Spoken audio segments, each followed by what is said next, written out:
RoyAL Magic, what's up?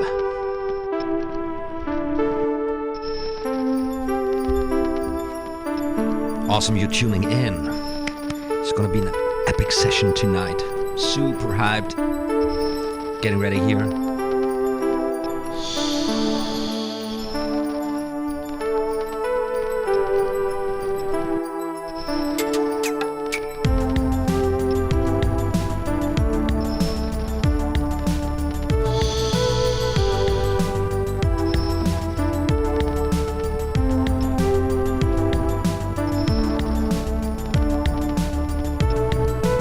Just give me a couple of seconds.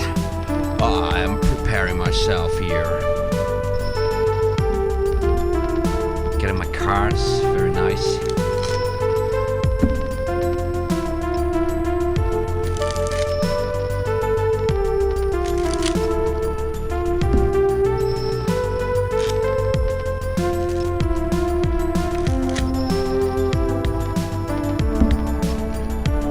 All right, let's get started, everybody.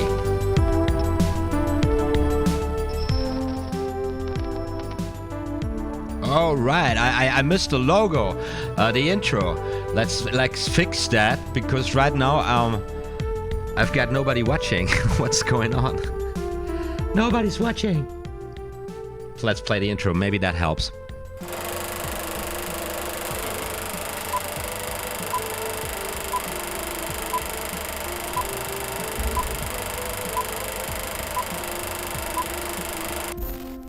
OTHMARIUS Magic. Like and subscribe. Alright everybody, welcome back to another Card Magic live jam session here on my channel OTHMARIUS Magic. I'm a little confused. I don't know what's going on. I ain't got too much feedback so far, and seems like the video quality is kind of strange. Looks like I'm in the fog or something. That's weird. Maybe we can fix that. I don't know what's going on here. Anyways, let's switch here the camera. All right, guys, that looks much better. So we got RoYAL Magic in the house. We got Adens869 in the house. What's up, man? What's up? Awesome, you're tuning in. We're back again here, and I'm a little stressed out because I had a busy day. And I just, you know, basically running in here, setting it up, and then just getting going with the live stream, guys. And the crazy madness as usual.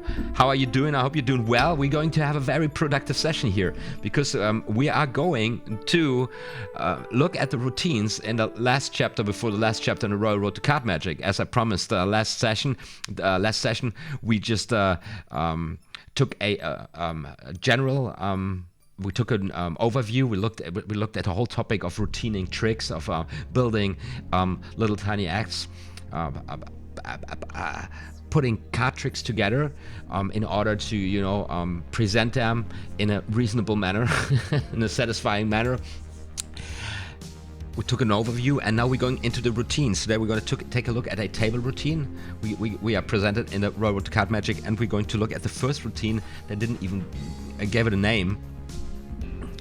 So we're going to be confronted with a lot of awesome card tricks. Like, we're going to recap those tricks we already took a look at. It's time to really get these tricks at our fingertips and piece them together in order to be able to present some decent card magic. As usual, I got a video of the week for you guys in the info cards. I don't have the link in the info box yet, because I just realized there's this one crazy trick here in this first routine. It is called Cards Across. It's a classic. Cards Across is a classic. It is right here, the last trick of the first routine here in the Royal Road to Card Magic in this chapter. And you know what? David Blaine actually performed this routine with a little variation. However, a little more sophisticated version of it on television, on Jimmy Kimmel. Or what is it, Jimmy Fallon? Let me check this out. I believe it's Jimmy Kimmel's show. It's an outstanding, absolutely mind-blowing performance of 3 classic card tricks, 3 classic feats of card magic, and David Blaine is performing to finish off this 3-phase routine with the 3 cards across and then 7 cards across. And he's performing this so incredibly well. You have to watch this at some point in your lives if you haven't seen it. It is card magic on the top notch, and what I love about this now here, we're studying the Royal Road to Card Magic, and just to understand how valuable this material is. Although it is so old, although it's been performed for quite a while now in different settings. These tricks or these feats of magic here in the Royal Road to Card Magic, if you make them your own, if you perform them well, they are even reputation makers on national television, right? That's the quality of the material. Basically, every real good sauce in magic holds this potential if you take the advice, if you study the material, and if you make it your own. You know, that's a challenge. And when it comes to routining tricks, building your own tiny acts, that is the key. That is what is absolutely most important about it. So we're going to take a look at the 3 cards across here a little bit, and we have David Blaine performing this on television before he spits out a frog and swallows a frog, because he's David Blaine, you know.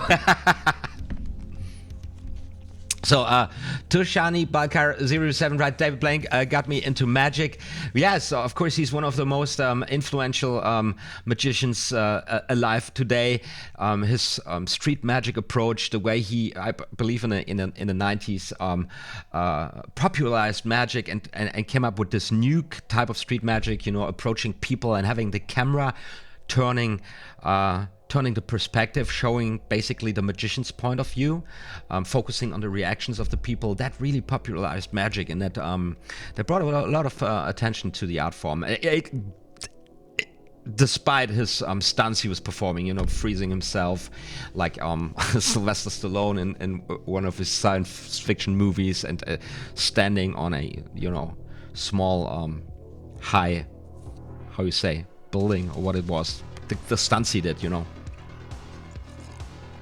So I'm planning to do this here today, very, very focused on the card tricks. I hope the music is not too loud in the back. You can hook me up, ask me anytime if something's on your mind with this.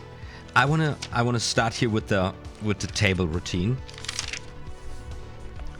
where we start with the poker player's picnic, right? Here we go on the table. So, we already learned in the Royal Road to Card Magic that there are these tricks with arrangements, and in this table routine, we start with the poker player's picnic. So we're bringing out a deck of cards with the aces on top of the deck, and that is it.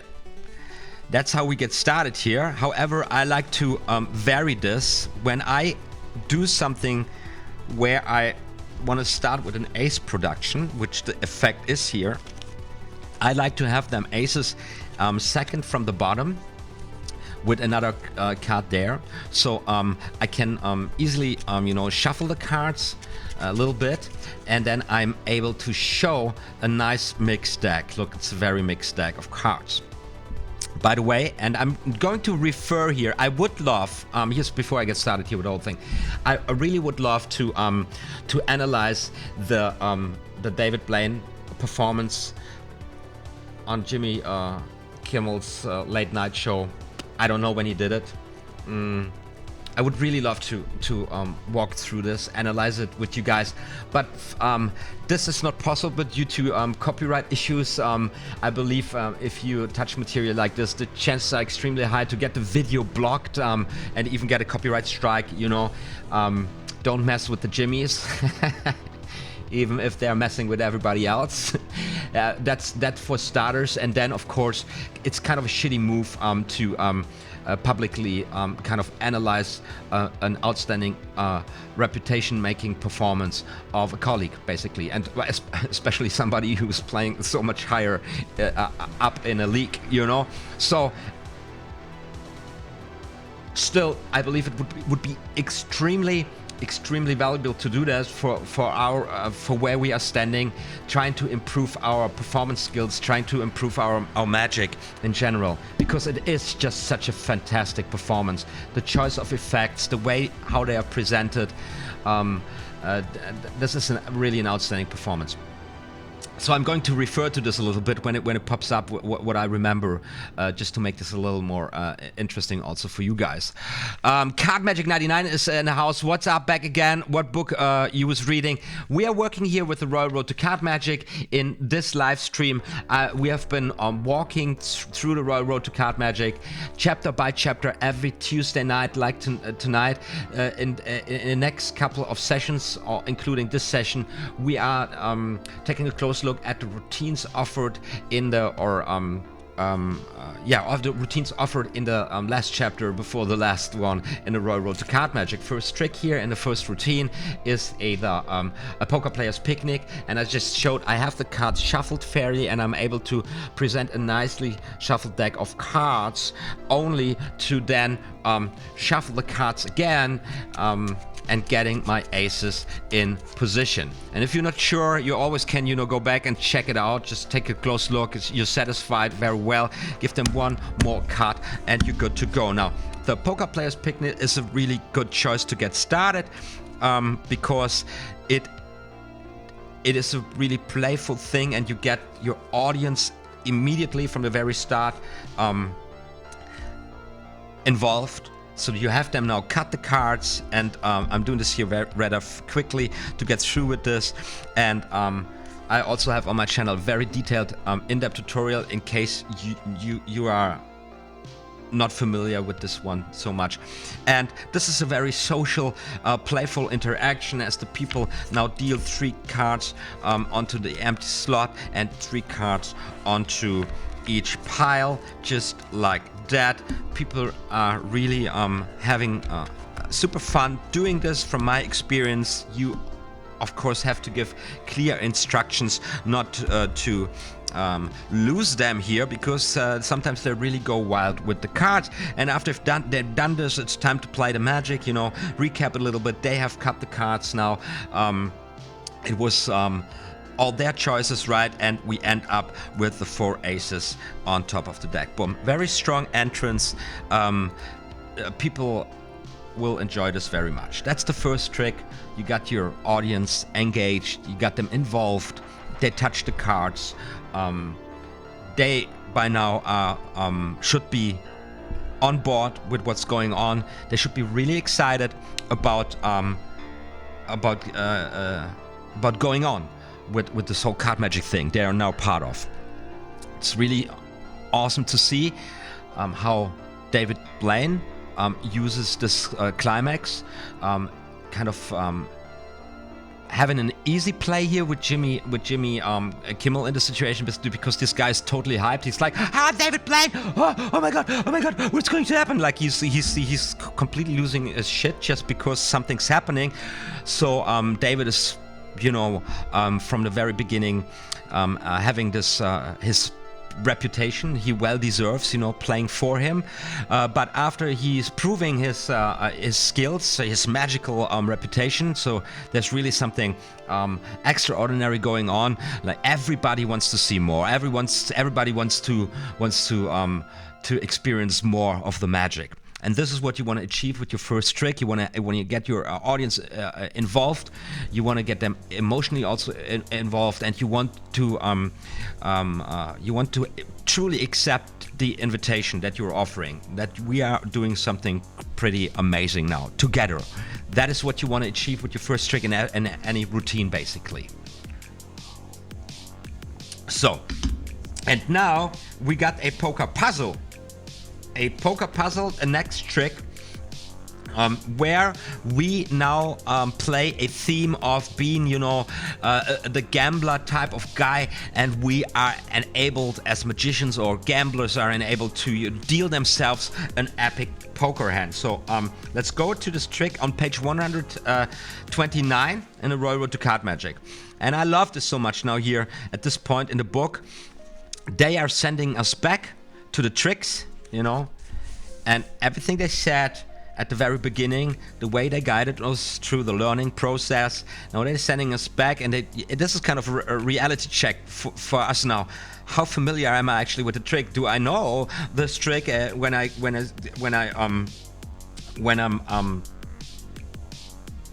analyzing or studying this routine here? No, I don't. I have to go back. So I didn't really study this trick really well. And then you realize, yeah, I don't actually really know this trick. So I need to get this at my fingertips in order to be able to perform it. So now we have the situation that we are a poker puzzle. Let me mark this this side here. I don't want to lose it.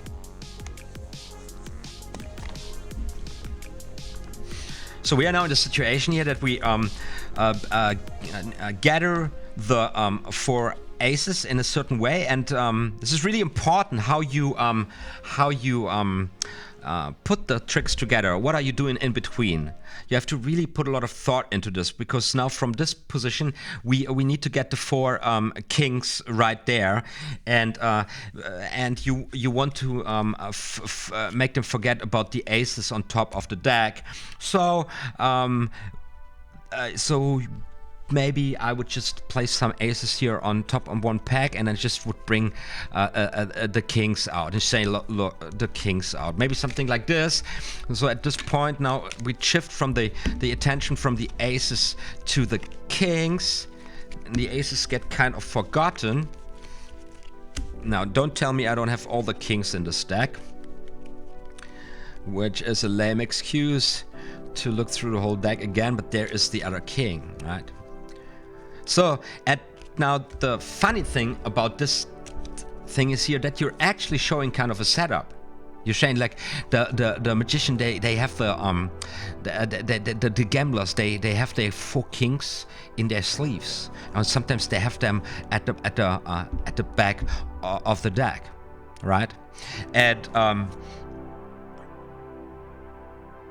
they use their skills, of course, to get these get the kings at their hands to win a poker game, for example. Now I'm just improvising here the premise of this trick, because with the setup what we have right now, we have the 4 aces on top, and we have the 4 kings at the bottom.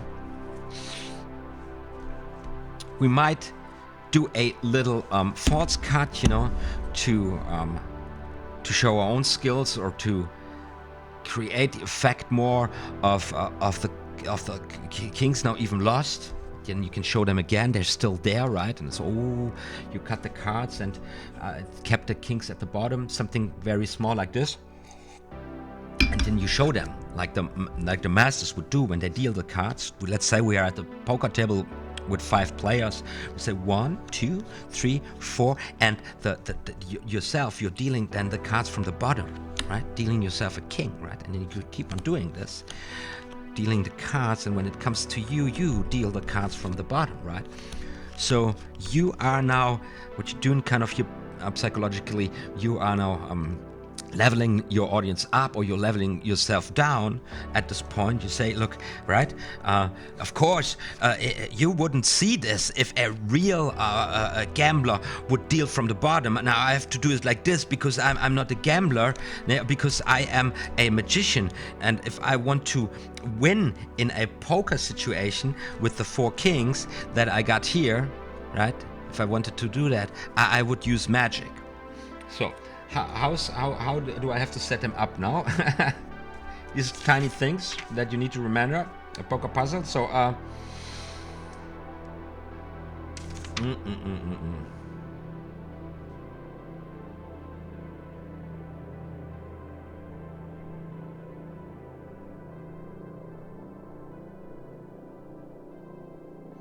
So gather up the other 4 hands carelessly in any order but without disturbing their sequence, and drop them on top of the pack.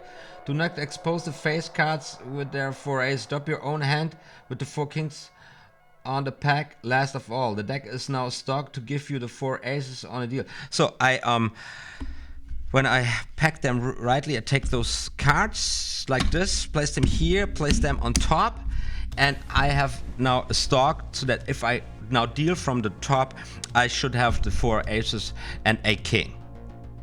Now at this position, of course, I can up my game with a little false shuffle, right? Let's just give it a try if this works for starters. So we are dealing now the cards, and I should have now a king here. We're dealing more the cards. Here comes the first ace, dealing the cards. Here comes the second ace, dealing the cards. Here comes the third ace, dealing all the cards, and here comes the fourth ace. So that was set up right. I'm picking up all the cards, and then my king's on top of there. Just to get this trick at our fingertips, let's recap it. I'm taking the kings.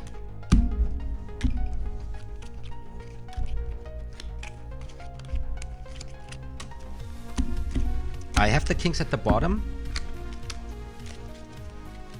and I have the aces on top of the deck, but the aces are already forgotten. Now the kings are in the center of the whole thing. You deal the cards, 1, 2, 3, 4, obviously bringing the aces on the bottom position here of your 4 piles. You giving yourself 1 from the bottom, which is something that you do, explaining how tricky those gamblers are. You never play for money because you will never detect them doing something like this, right? And then you end up with this pile of 4 kings. So now you pick up these piles in a routine. They don't really matter. And the last one goes on top of there, right? And then you say, and then you make this shift because you are a magician and you're not a gambler. So you do not need to practice sleight of hand for half your life, because you use magic, right? In order to get the result. So let's spell a spell over this playing cards here, and then let's give this a try. Let me deal very quickly 5 hands here, and you watch very carefully, guys. You watch very carefully if you see any kind of manipulation. Okay, 1, 2.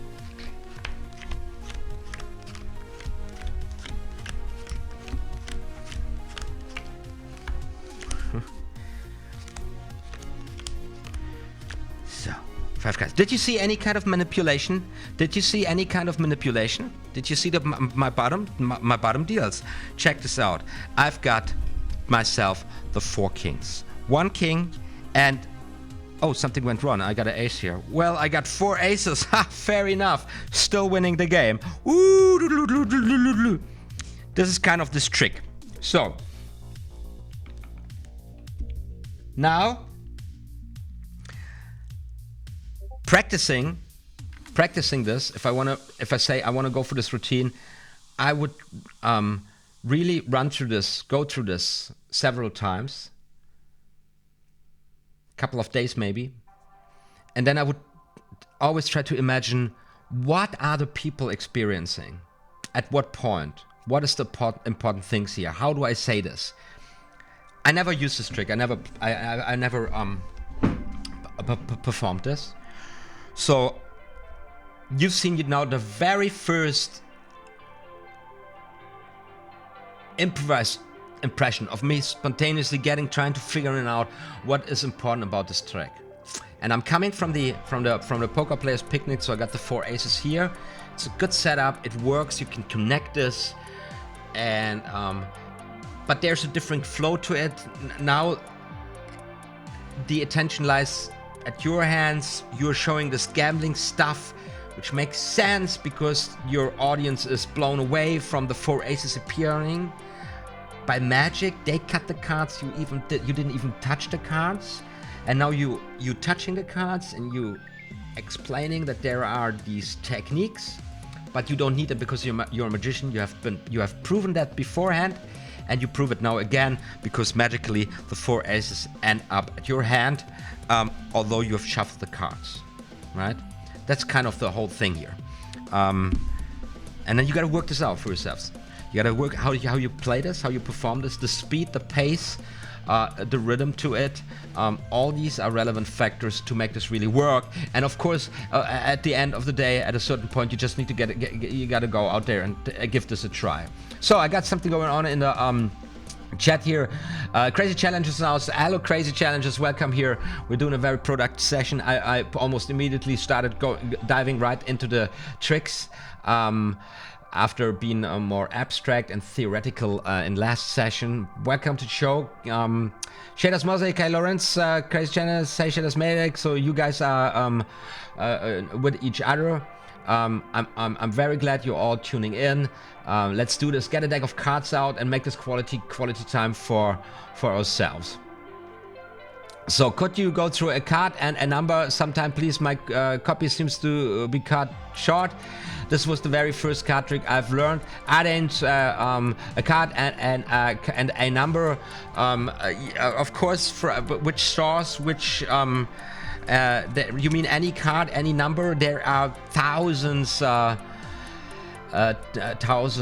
variations and possibilities to create this effect, right?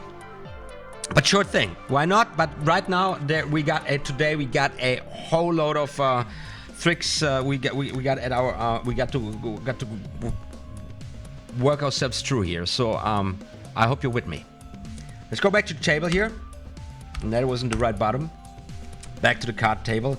So now, after this little gem, we are going for the good luck card, 89. A student should have no difficulty in presenting these 3 tricks effectively. Who got a say? The collection of the 4 aces from the top of the 4 packets should be done in a casual manner without looking at the cards while shuffling them and telling about the trick you are about to do, right?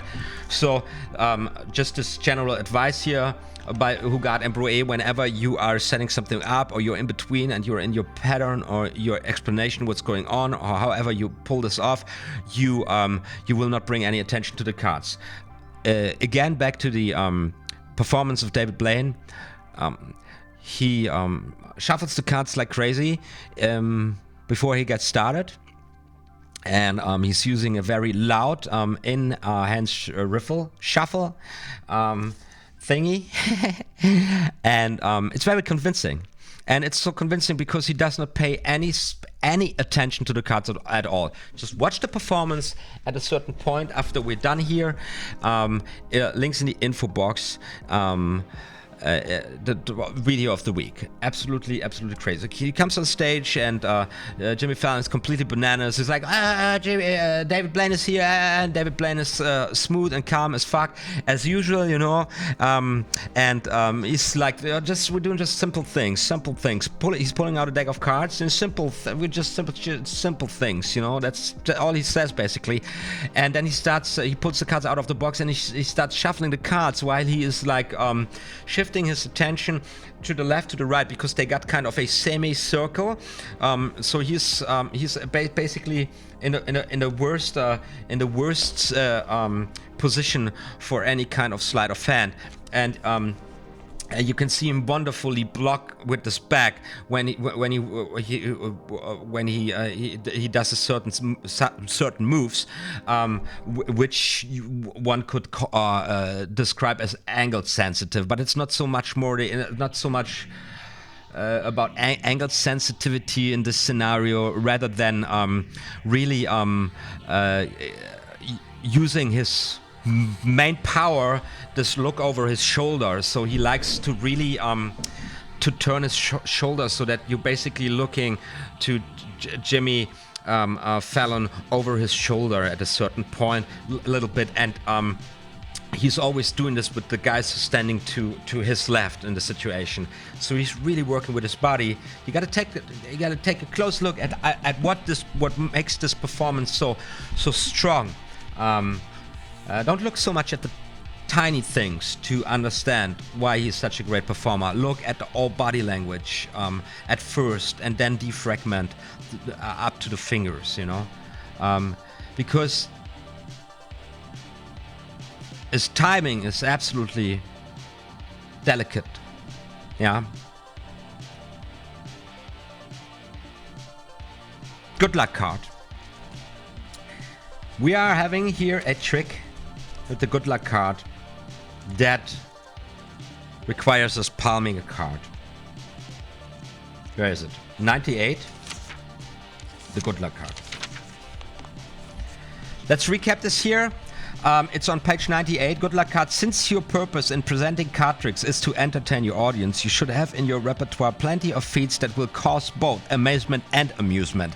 In the following trick, which can cause much laughter, a spectator thinks of a card and discovers, much to his surprise, that you are sitting on it. Right?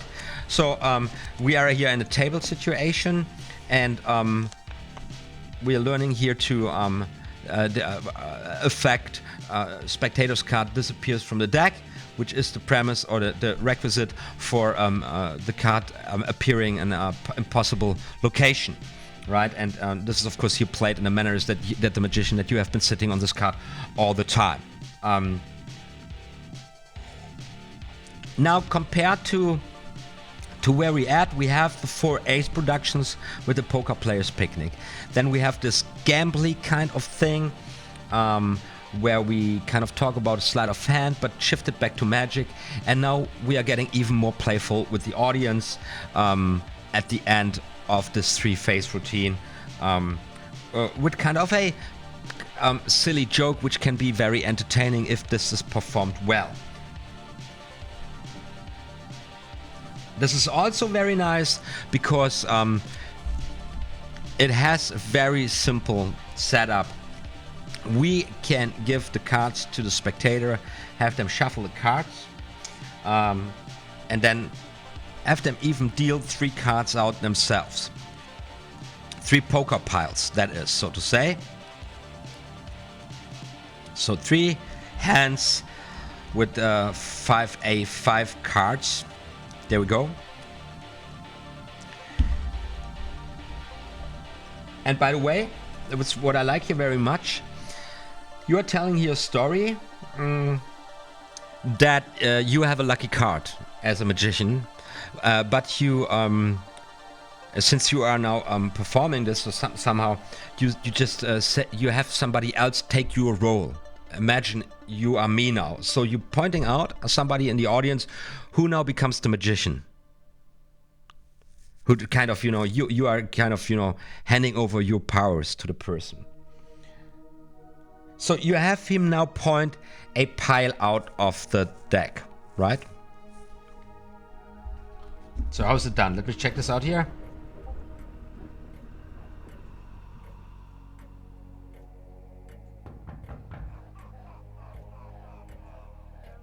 Yeah, that's how it works.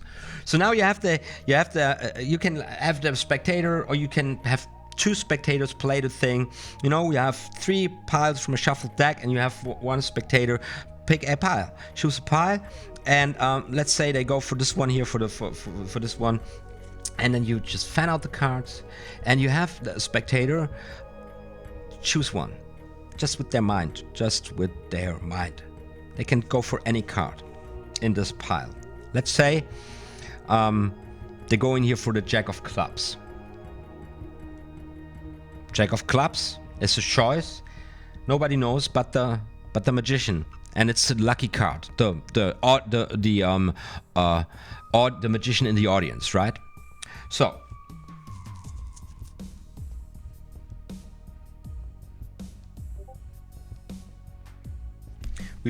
we drop these 5 cards with the selection, Jack of Clubs, on the pile. We take the other piles and we casually drop them on there. Bang.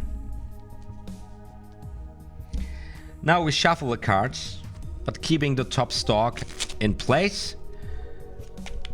Is that correct?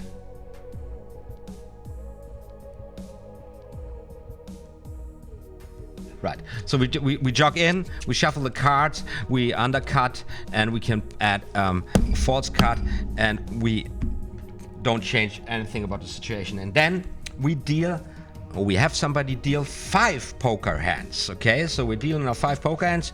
1, 2, 3, 4, 5. 2, 3, 4, 5. 3, 4, 5. 2, 3, 4, 5, 5, 2, 3, 4, 5. Boom. And I would say, like, let's find out after shuffling the card if the lucky card of the magician is there. So you start showing the piles to the magician. So you show the pile, and only thing you want to have is the spectator communicate whether the card is in there or not, right? And you go through there.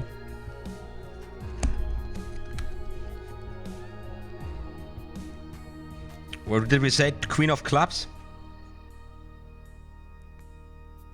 So it need to be now here.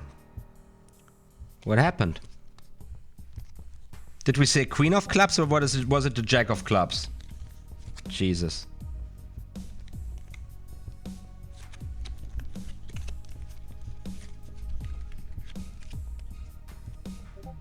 It was the jack of clubs. Was it the jacks of clubs? Let's go back. Let me check this out. What was it? Something went wrong?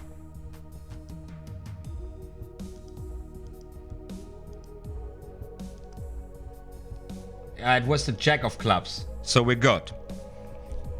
So we're good. Not the queen of clubs. Sorry, guys. So, the spectator, you show the pile. And the spectator gives you the signal that his lucky card or her lucky card is in the very pile.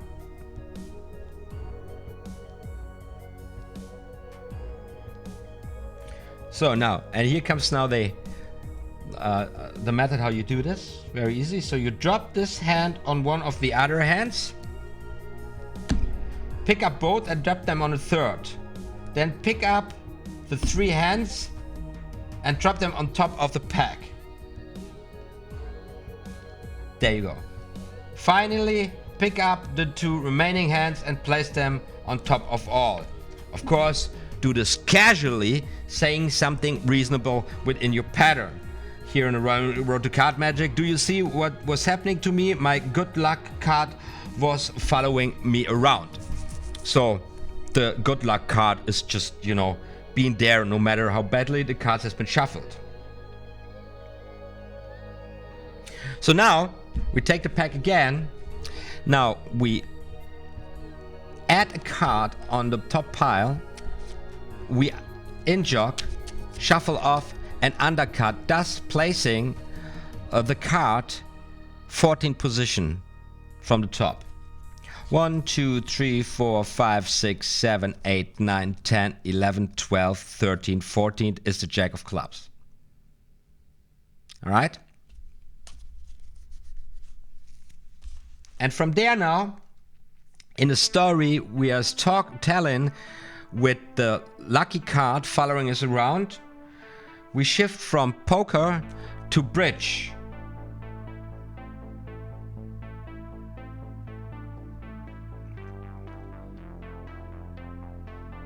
So this is all background so that you will understand what happened next when I was playing bridge. And I don't mind saying that even now I don't believe it could have happened to me. So we're now with bridge, and in bridge you apparently get 13 cards in the first deal. You know, guys, I never played bridge. I have no freaking idea how this goes down.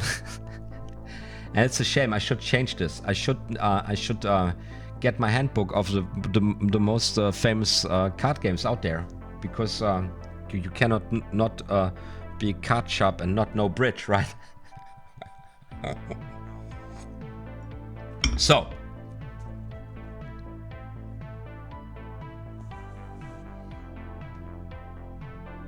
So now we're dealing 13 cards.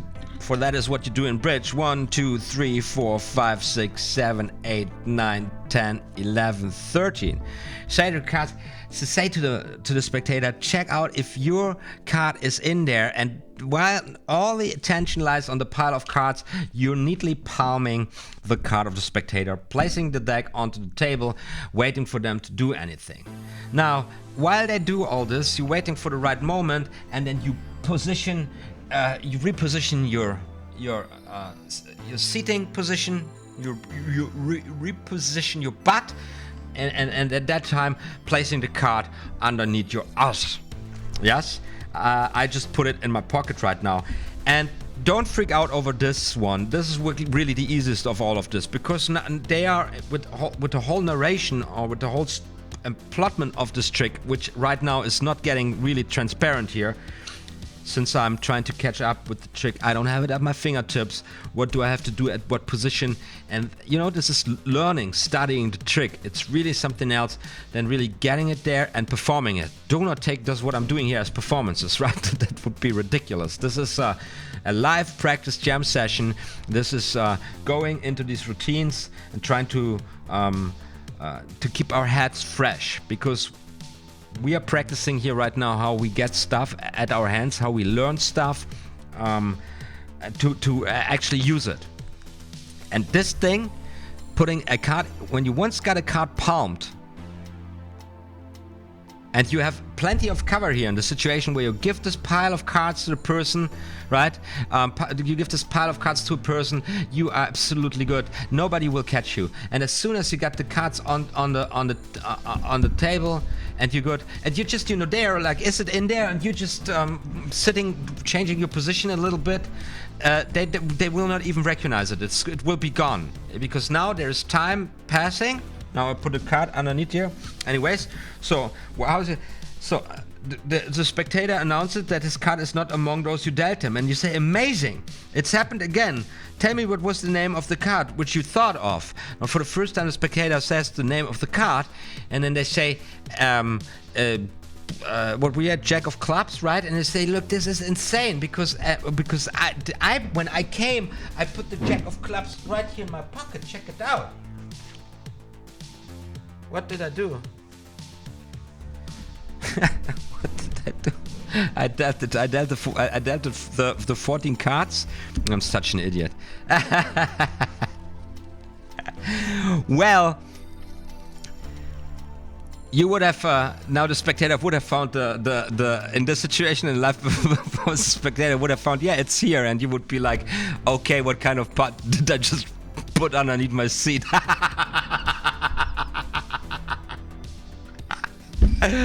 Okay, let's just recap this little one here. The good luck card, because I want to get it at my fingertips.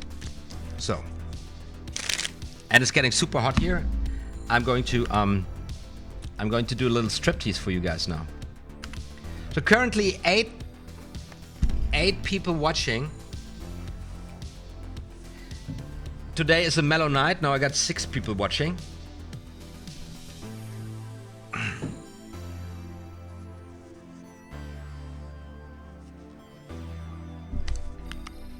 I got 6 people watching, and it's really a privilege to be with you guys, because you are the smart guys. Not that I'm saying that I'm the best teacher in the world, and I'm not the best magician in the world. As a matter of fact, I'm a very humble guy, actually. But it's crazy, you know. The people, the people, we live in a society, you know, and people do not really care about the progress, about the work that's behind it. They just want to have the legend, and they want to have, they want to attach themselves to the legend. Now you have, when you look up for this performance of David Blaine, you will find a lot of videos that are David Blaine explained, David Blaine revealed, David Blaine, and then you have all these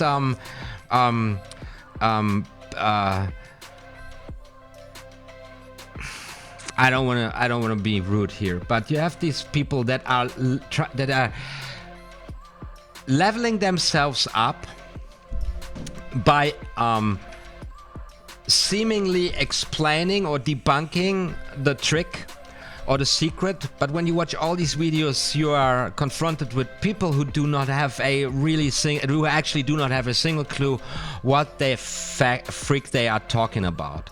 Because if they knew what they were talking about, they would be much more humble, and they wouldn't be just going out there and debunking David Blaine. Because really, it's the first thing you realize if you get a little bit of experience in magic and in kind of any performing art, that knowing how the secret of a trick and knowing and doing it, actually performing it, are different things.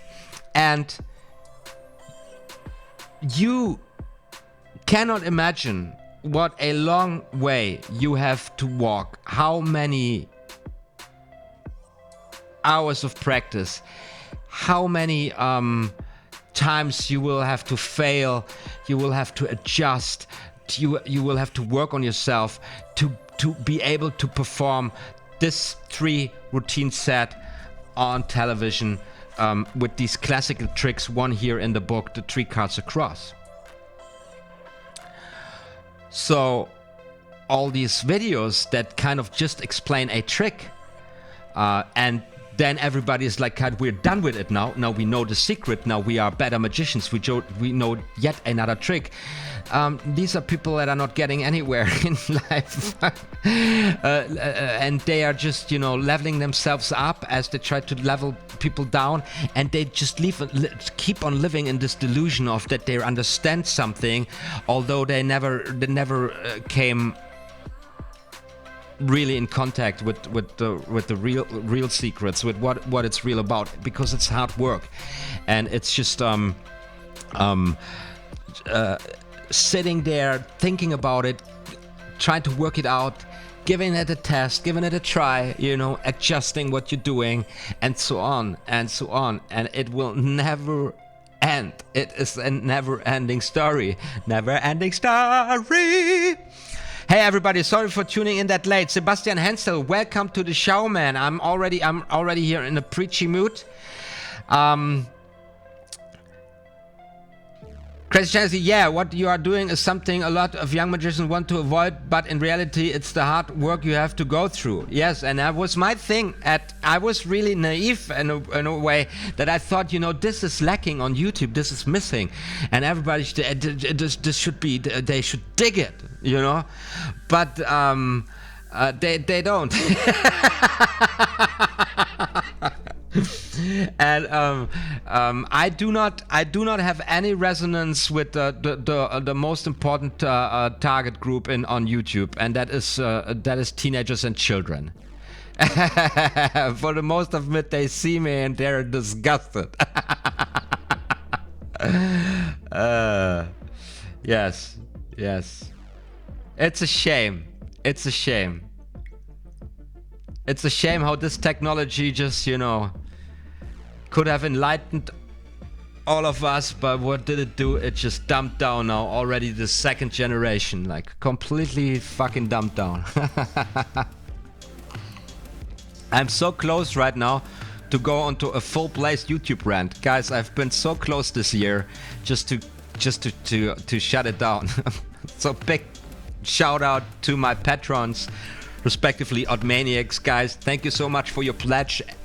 Thank you so much for your feedback you're giving me all on Discord, here in the chat, in the comments. If it wasn't for that cozy community we have been building this year, if it wasn't for the productivity we got with this live stream sessions, I would be dropping out. First of all, because it's not absolutely not rewarding being on YouTube anymore. It just feels like quite the opposite. It feels like it's a very abusive relationship. And this just fits into the whole development of the so-called social media and the big tech giants and the whole thing that's happening. And 2019, I was so close, and I don't know, man. I'm just really close to push the button and say I'm fucking out of here. And I mean it, like when I do this, like I'm gonna delete everything. You don't even know that I'm gone, because Jesus. Anyways, for now it's a blast. For now, I feel connected with you guys, and I don't care about what the rest of madness going on here on YouTube, right?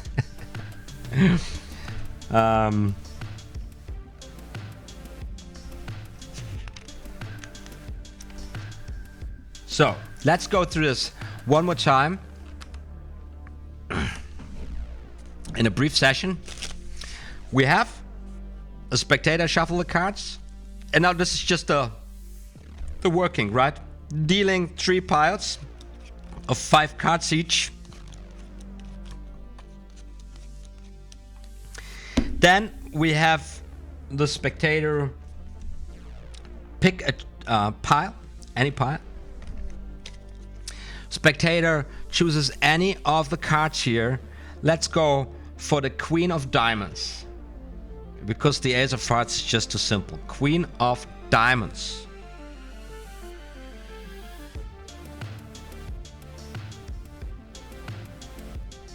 Drop the 5 cards on the pack, Queen of Diamonds. Take the other 2 piles, place them on top. There we go. Shuffle the deck. Keep the top stock in order. Let's do this with a classy one. Oh no, I missed the card. Goes in here, right?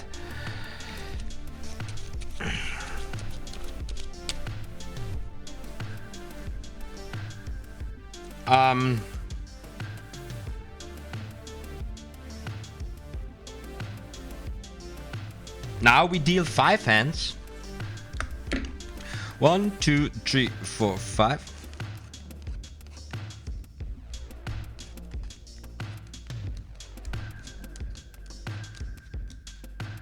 Now, and you got to note, guys, you are in a situation here where the audience have already experienced something really, really great. So they should be here with you on board, dealing all the cards. Also, you're telling kind of a story which is intriguing with the lucky card. And spectator is playing the role of the magician, so there's social interaction going on. So this is not as boring as it appears here right now. So now we're showing the cards, and in one pile the Queen of Diamonds is in the center of the deck. By the way, the card is always in the center of the pack where it is, where it ends up, no matter where it ends up here, from what the spectator did choose. Spectator notes the lucky card is there. Really, see, that's how lucky the card is. First pile I show you, there's the lucky card. So you take the pile, you drop, show each hand and turn it, drop this hand on one of the other and pick both up. Drop them on a third and pick those 3 hands up.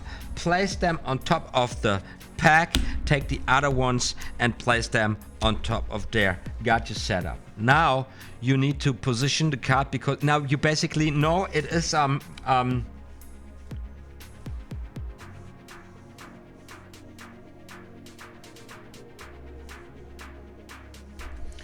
we're placing the we are in this trick, in this premise. We are positioning the card and on the 14th position. Is that right? 14 from the top by shuffling one more time, shuffling 1 card on top of there, in jogging, undercut, and you got them on 14 card. Now I have the feeling that I've lost a card here. 1, 2, 3, 4, 5, 6, 7, 8, 9, 10, 11, 12, 13, 14 card. Yeah, I still got it. Very, very nice. So now we are going from poker to bridge. Maybe you can make a funny joke to some gentleman and saying, you look like an old lady, you maybe know how to play bridge or something, you know. Deal the 13 cards. 1, 2, 4, 5, 6, 7, 8, 9, 10, 11, 12, 13 cards. Hand the cards to the spectator, telling the spectator to find if the lucky card is there. Having the selected card palmed in the hand, placing it onto your asshole, and then you are good to present the effect as the end of it. That's it. Isn't that nice? It's nice. Well, since the cards, the selection, let me do this one more time. 1, 2, 3, 4, 5. 1, 2, 3, 4, 5. 1, 2, 3, 4, 5. 1, 2, 3, 4, 5. 1, 2, 3, 4, 5. So since we say now the lucky card is in this pile, we got the Jack of Hearts. Jack of Hearts. So we got 1, 2, 3 cards. It is in 3rd position. Jack of Hearts 3.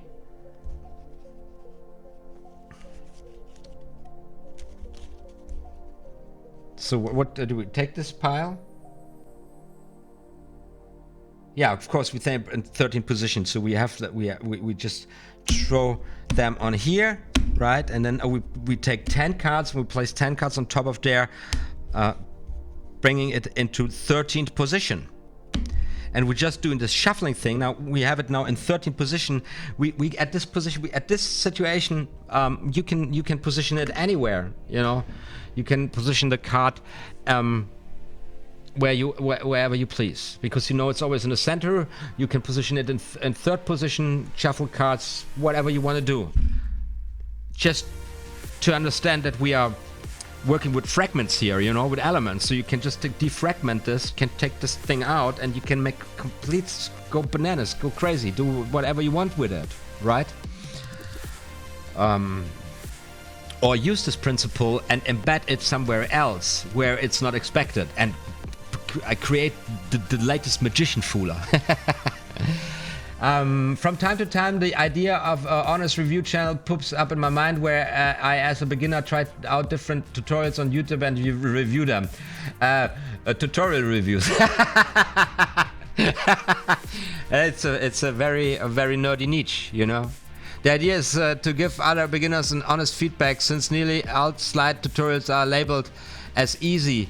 Yeah, I mean, I believe Assad from 52 Cards on his website has organized them in easy, medium, difficult, which is a way of doing it. I believe it's also in some literature a method. I'm not a fan of this so much, because I believe that when you start, when you're a beginner, you everything is super difficult. And even as an advanced guy like myself, man, I'm breaking my fingers with the Les Paul spread, and I'm not really getting into this because I don't really need it, right? Because I was like, I don't really need it, because in real life performance situations, people are satisfied with, you know, I have much more. I'm getting much more like getting a classic force really down, you know. By the way, 5-card classic force, David Blaine on television, boom, in your face. Probably it's a combination with a yeah. I'm not going to say too much. Yeah, it's really great. It's really great. He's doing it's really powerful. Now I'm losing my shit.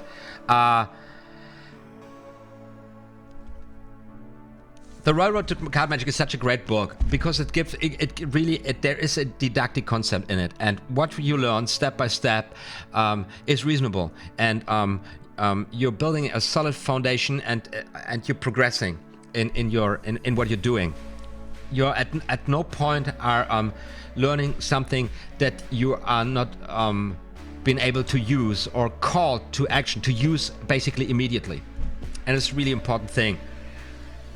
Because you have to keep the balance. Otherwise, you become a mechanic, and you have all these skills, but you are lacking the other side, and you will never get there. So this balance is very, very important. And here on YouTube, there's another thing. On YouTube, there's the algorithm in the background. So the interest of YouTube, or the algorithms, you know, there are a lot of algorithms going on in the background. On YouTube, YouTube has completely abandoned the subscription model. So it does not matter what you subscribe, or even the notification bell icon, it doesn't matter anymore. The algorithm is trying to feed you at any position content of which it believes that it will be the stuff you most likely watch, and that most likely keeps you watching. So the quality of the videos, your individual reference at that point becomes kind of dissected, and you get thrown into a loop. So basically, the algorithms of YouTube are trying to make you addicted with content that keeps you watching. That's why it's working so great with toddlers and with teenagers, because they are hardly and low brainers, because they are hardly reflected on the subject matter. What is happening when you use social media with yourself? So the algorithm is trying to create habits. There are different. You get a different feed to different time, whether you're positioned at your home, in your bed, on the move, on the roof, in school, and so on and so on. And if you don't contradict this with conscious choices, you will be on a journey to Neverland, in a negative sense, actually. So saying this, YouTube has no interest to feed the people with things they are actually looking for. So if you are looking for learning something in any behalf, you will get the shit first, the things that keeps you asking questions, the things that keeps you looking for something. And at only at the point where your frustration level is so high that you would leave the platform, they will eventually show you content that satisfy you. And those algorithms, they are so man, we are so close on breeding the brainless society. They are so good at figuring this moment out that you will always be under the impression that you get what you want. So in any niche, at any point, right at the point where you think I fucking leave this shit because it's just what is this shit I'm getting here, which just made me watch this nonsense. You are finding what you're looking for. It's just terrible.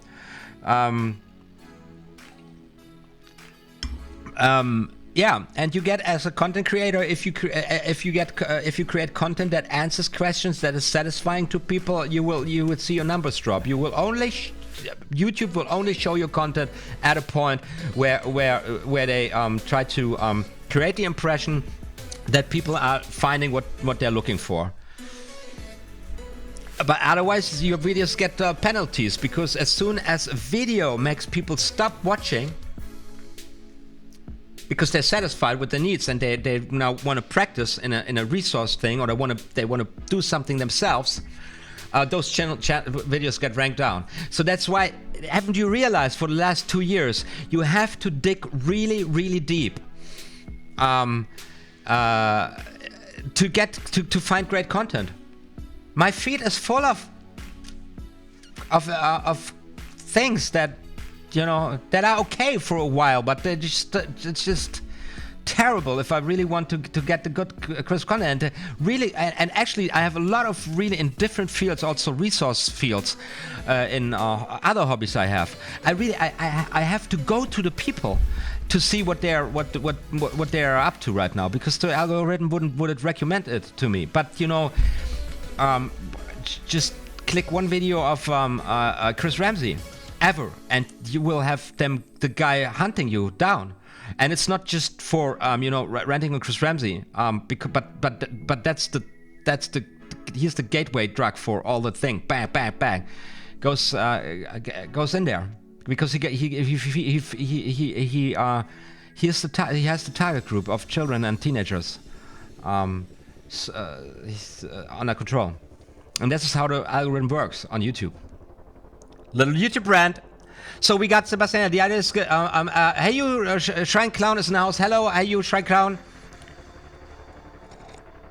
So, and then Sebastian answered it, but then I think it's too much work, and I dropped the idea for a while. Yeah, man, dude, it's so much work, and it's not worth it, because you're not going to be, you're not going to reach anybody.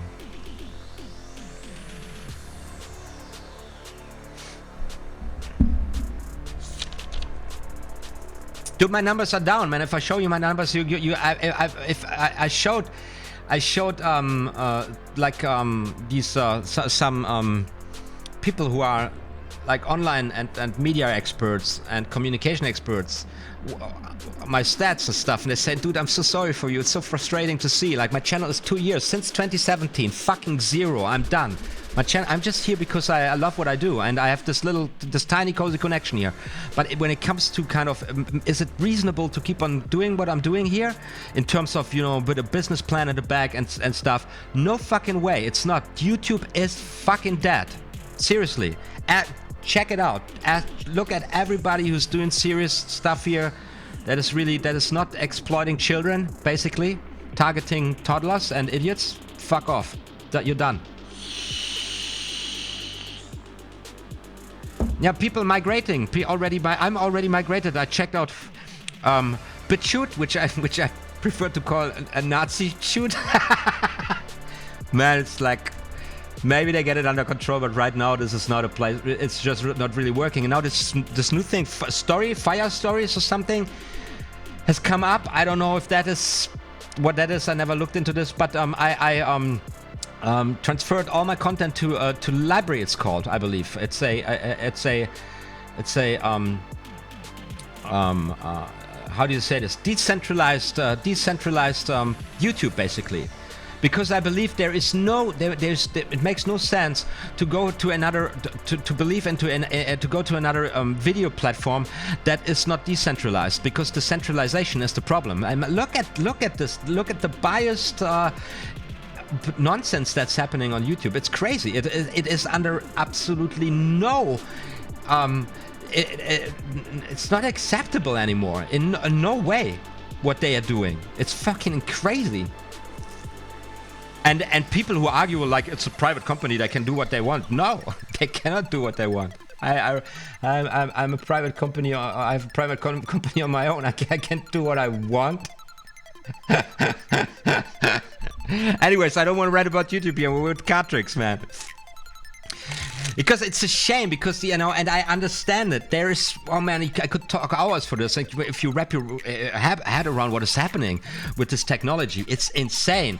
I mean, I'm a huge fan of the whole technology in general. I mean, look at this. I'm streaming live right now from my living room, basically.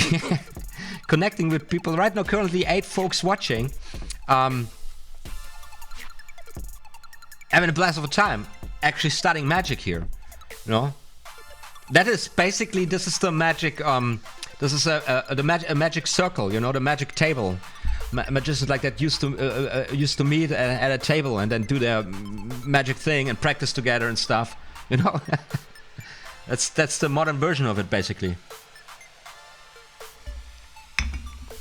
So let me go into this window here. Let me. Oh, I'm doing this again. I'm sorry. So this is the back end. Currently I got 8 folks watching. Guys, thank you so much for tuning in. It's a privilege. I hope you guys got your cards out, making a quality time for yourselves. Just want to show you here my Patreon site. In case you don't know it yet, check it out. I've got a nice little video here explaining a little bit about myself, if you're interested in that. And then we all meet up in the Discord server, where there's always a little conversation going on. It's not super hyped or something. You will find the link to the Discord server in the info box if you care to join the conversation. Here, Hey You the Clown just shared a little bit about his life, his project. They are kind of a clowns organization who try to collect money. How to say? How we say this? So that they can cover costs for healthcare for people in a hospital. I don't know, they are connected with several hospitals or something, raising money for people who don't have the money to get treatment. Absolutely. And so I just gotta hear a little gift going on with the gorilla giving a thumbs up. Great, noble cause. I love it. Absolutely amazing. We are listening all the time in the background to royalty-free music from several artists collected and put into playlist by a channel that is called Royalty Free Planet, that I love to support via the crypto payment system of the Brave browser. This is the browser I'm browsing with all the time. You will find in the info box very, very, very down at the bottom a download link. It's an affiliated link. If you test this browser for 30 days, I get 5 rocks in a cryptocurrency called Basic Attention Token, which I immediately shift over to my favorite content creators I watch on YouTube. This browser is absolutely fantastic. If you haven't heard about it, you find the links in the info box. Check it out. I love it very much. It is offering answers and solutions to questions and problems we have right now, such as I discussed when I was ranting about YouTube a little bit here right now. And then, of course, the video of the week. That's David Blaine here. That's the reaction of the 3 cards, respectively 7 cards and a 2-phase across. It's the big finale of this 3-phase routine, because we are here talking about card magic routines. It is an absolutely blast. And I just don't want to play this here right now because I don't want to get this live stream banned, because it happens, because that's the way around. If Jimmy here or the people who produce the show would decide to take material from any content creator on YouTube and put it on their show, they could freely do so with no harm done. If I take a little bit of their show in a royalty, not royalty free, in a fair use manner, it wouldn't matter. My video would get copyright claimed or blocked. That's just the world we live in, right? Since the freaking medieval times. Right, so let's get back to the card table. Let's get back to routining tricks. Little YouTube rant. No, but before we do the card tricks, I just want to say that's the thought I didn't finish. I mean, like the technology is really great, and it's absolutely a blast being able to do this, and I really enjoy myself, and I don't understand it, why this can't be, why it has to be this way. Why don't make it a fairer thing? Why not just making it work for everybody, because most of us content creators, we don't want much. We don't want we just want a fair share of the cut of what we deserve, right? Basically that's it, I wonder. But no, so great platform. The way it works in general, that is really great. That is really absolutely fantastic, being able to do this. And I've been the 4 years I'm actually active on YouTube, because I signed here on the platform 2012, 2012, and I started really uploading since 2014, I believe, but then really 2016 is where I kind of made a commitment. I said, maybe this is a great idea of growing a channel with studying magic and stuff, and yeah. And I enjoyed myself so far.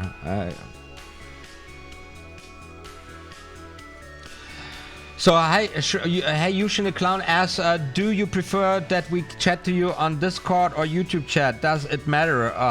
No, it doesn't really matter. When I'm here on YouTube, the YouTube chat is more vital, because we are on YouTube anyways, and when we're not on YouTube, chatting on Discord is just fun, because you can add the things, and yeah, and if you watch the YouTube video of mine and there is something you want to share, a comment in the videos, underneath the videos, is also valuable, because I read all of this, because though I'm like slowly growing with 5 new subs a day, which doesn't matter anymore if you sub to a channel. I explained that.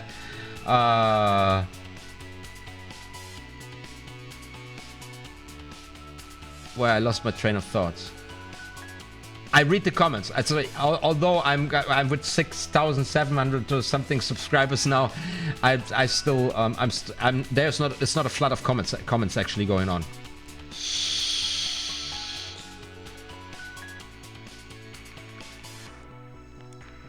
Okay, back to the card table, man.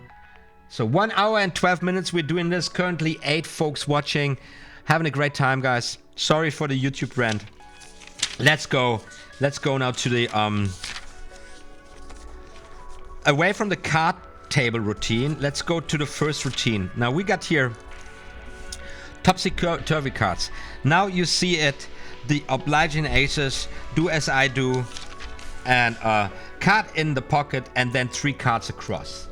Now I feel like right now time is running out, so I want to just start with the last trick here. Let's take a look at the 3 cards across. This is coming in the no, we don't do it today. We do the 3 cards across separately. It comes with platform tricks, I believe. It's on page 278. So it's going to be in the last chapter. We have the diminishing cards, really nice. It's very old. There's a very beautiful performance out there from Cardini.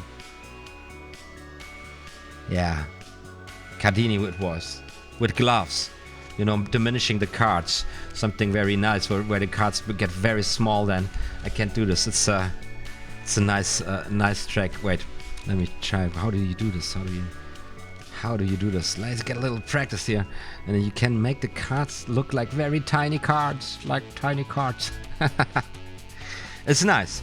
It's of course sleight of hand thing, and this is like it's one of these platform things. It's built for a larger audience. You know, you need a little distance here, and these 3 cards across is also very suitable for a larger audience because you have these cards. You know, you have the magic gesture, and then the cards invisibly move 3 cards across.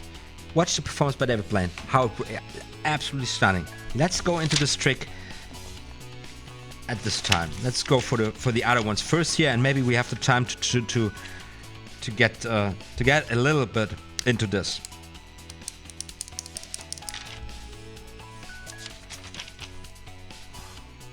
So topsy-turvy cards. Do I have to do the topsy-turvy cards again? I don't think so. You should know the topsy-turvy cards by now.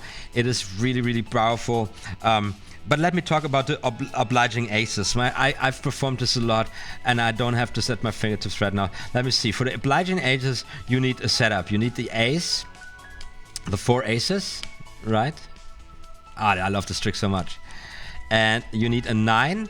Let's see if this is the right setup. There goes the 9, and then it'll be 8 in different cards. So 1, 2, 3, 4, 5, 6, 7, 8. That's supposed to be the setup, right? This is what you're getting into.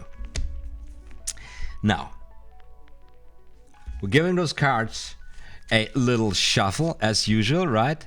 We're giving the card a little cut. And it's really beautiful about this trick that you really can perform this very wide. Now you have spectators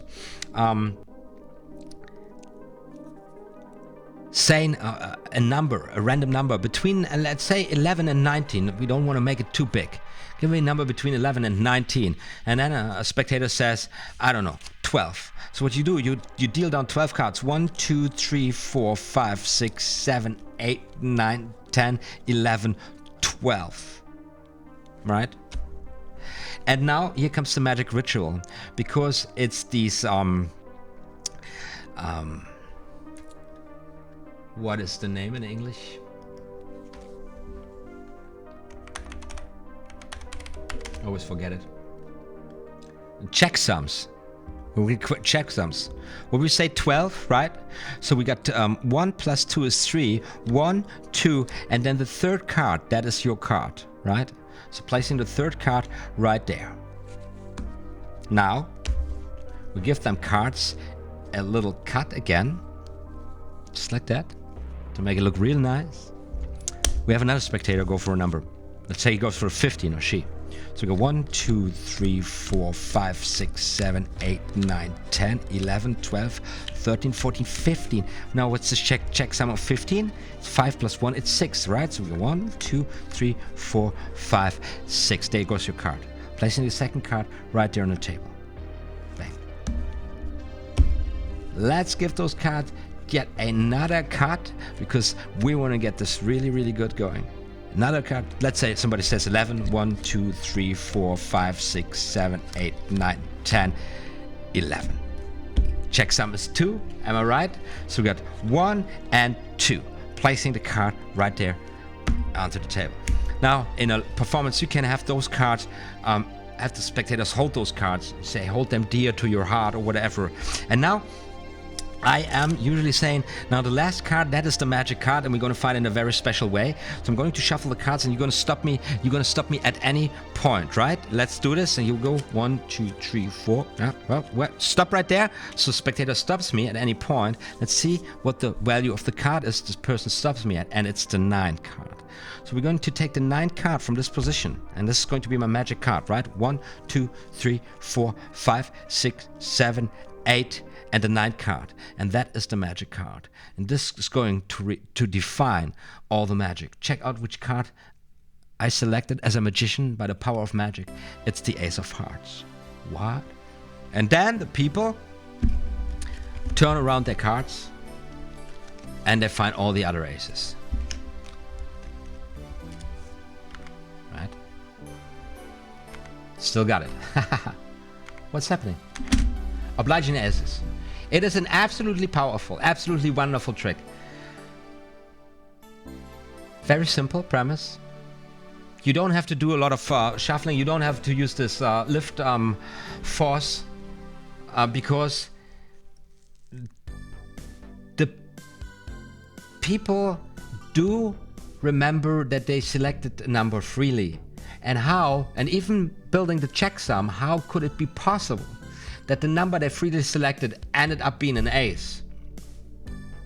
Now, if you cut in between and shuffle in between a little bit, you can just elaborate this whole thing a little bit. But at the end, I once had a woman screaming out in the group saying, but how could he know that a number I choose? It's really, really powerful. It's a very, very beautiful trick. And what I love about it is you can relatively easy set it up. You know, you need 4 aces and 9 and 8 cards. Yeah. And you can even, you know, when you have this with a little shuffling, so you go through the cards, I don't know, and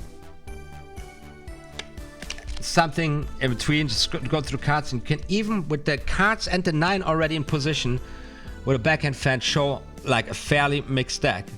And then from this position, you simply shuffle them 8 cards on top of the deck. So you go 1, 2, 3, 4, 5, 6, 7, 8 in jog and undercut. Bam. Now you got it set up. Give it a false cut to the table. Here we go, explaining how do we do this. Now from a layman's perspective, we talked so much about it. This is satisfying. The cards are 100% shuffled and mixed. And you can even go, like, check out here, it's like, it's random cards from somewhere. No aces near the bottom, near the top, right? Let's do this. Bam, super innocent. Powerful. And now they go, and they freely choose their numbers. And at the end, everybody gets an ace. It blows layman's minds. It's an absolutely powerful trick.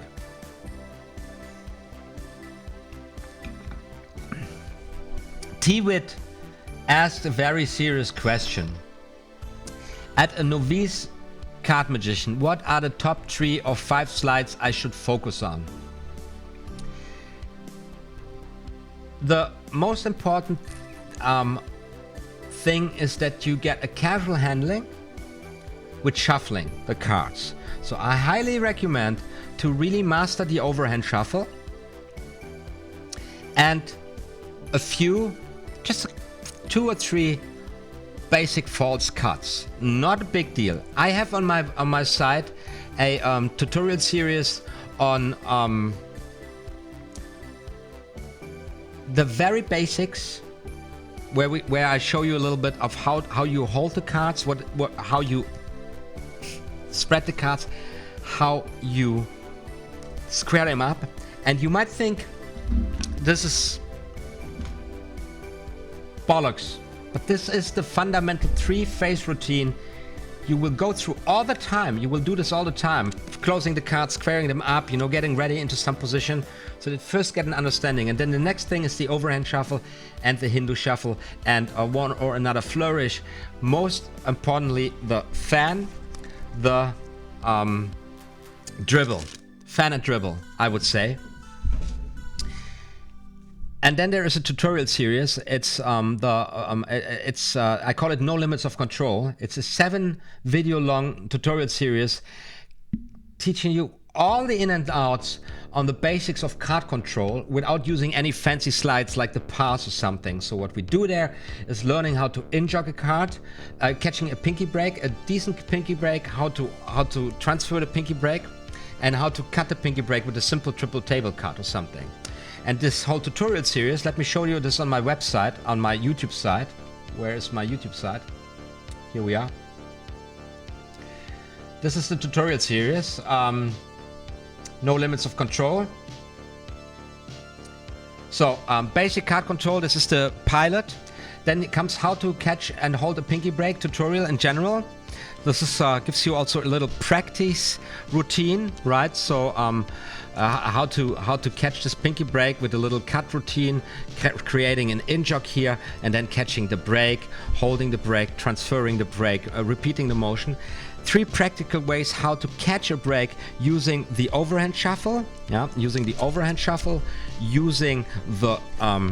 the thumb fan using the SHAL WE cut, and then 3 cuts, a simple triple table cut. This would look something like this. We have the target card 9 of spades here, so you would shuffle the cards, you would catch the pinky break, and you would control the card with a simple triple table cut to the top. Right this. Also, then of course the double undercut, which would look like something like this.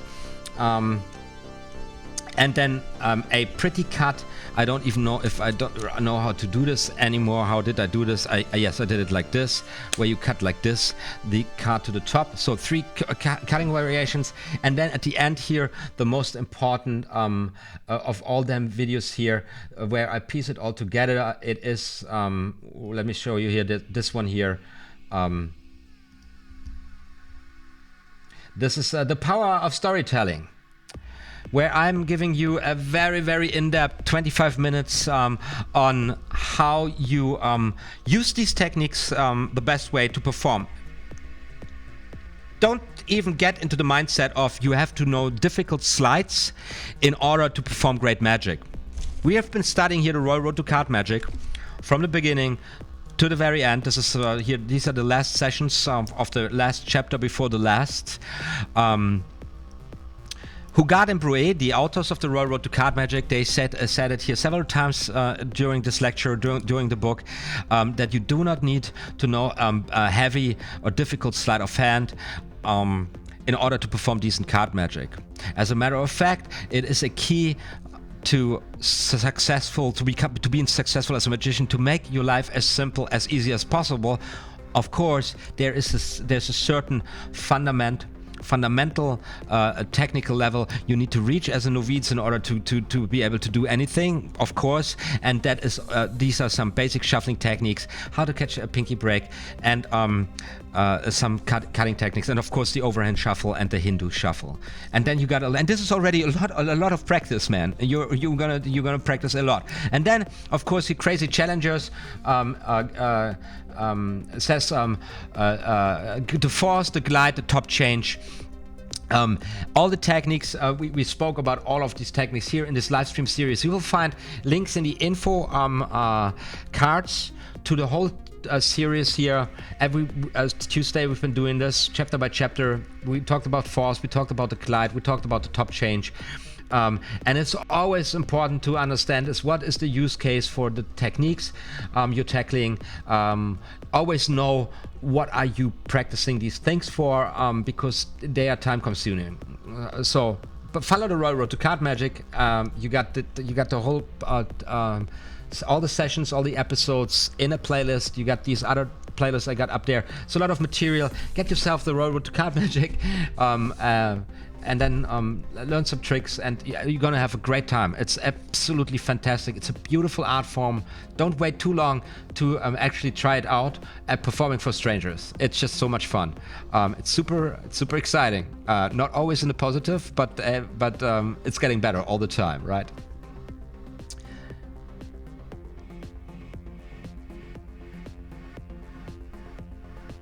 And whenever, you know, also, and that's basically the most important tip I can give you. Follow your heart, man. Follow your desire. Whenever you come across something that excites you, where you see it and like, oh man, I want to do this. Just go for this, you know.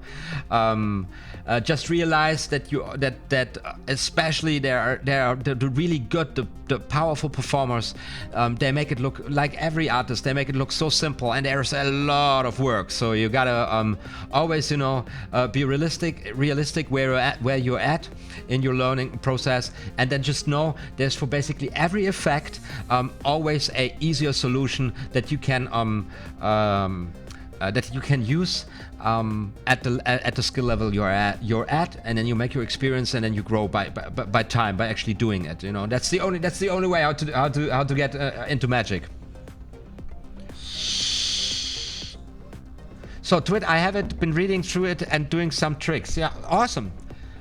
That's great. So we got currently 11 folks watching. We got Robert Ball, magician in the house. Robert Ball, awesome, you're tuning in. let's go to two tricks that I'm embarrassed to not have at my fingertips, which I'm gonna need to change right now. That is now you see it. And do as I do, although do as I do is much more powerful. But let's go into now you see it first,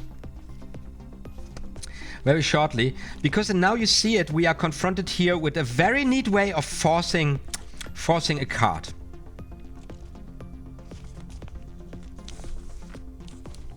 So this is one of these tricks where basically the whole performance enables you to, oh no, how would I say this? The way it is explained and written down in Royal Road to Card Magic has it all already embedded. So this is a full package. This is a full-blown thing. Basically, we got a force, and then we got a pretty clever a production with the glide. And those two elements, those two segments, of course, they are put together with the whole premise of the thing. Let me talk about the force here a little bit. So what we need, we glimpse the bottom card at the beginning, King of Hearts. Of course, we give the cards shuffle, right? And the cards are shuffled. Nobody knows that you know that the King of Hearts is at the bottom of the deck, and that you can keep it like that. It is truly shuffle deck of cards, and then of course you need to shuffle it to the top. I forgot. So you need to shuffle the King of Hearts to the top. Now you can show even like, look, it's completely shuffled deck. I never seen this. Now what you do is, when I try to say, I'm going to do something so powerful that I'm going to, when can I do this with this? Oh my, I'm ruining everything. I'm going, what am I doing? I'm dropping everything here because I'm changing the monitor here. So you're coming in a situation now where you put your hands behind your back, and you're saying to the spectator, I'm going to do this all in a manner so that you can do all of this, right? And now I would turn around or turn over, and I can see if I can do this. Let me see if I have this. So trying to recap this, and I got the right grip here. So you're in this position, and now this is all what the spectators see, right? And from there, they would be operating. Now you say, take the cards, and the spectator takes the cards and shuffles the cards, right? The spectator, and then he puts them back in your hand. And then you say to the spectator, and now you cut the cards, cut the package here. And the spectator would cut a package here, right? I've just put it down, and now this is half of the deck. And this is where the fun part begins, because now you have this package which has been cut in your back, and it is lunatics, because how could you possibly know which card it is? You don't know, except you do, right? We got the King of Hearts here on top of the deck. What the fuck? What the heck? Right? So get yourselves a Royal Road to Card Magic. This is really cool. Okay, you guys in the comments, I'm reading your comments in later. Welcome, 1984 G Miller, and enjoy your toffee crisp. So beautiful way of forcing a card now, and you have this crazy interaction. And usually, you know, what I like about it is that you have this Uncle Sam's card trick, where the people go like behind the back, right, with the card.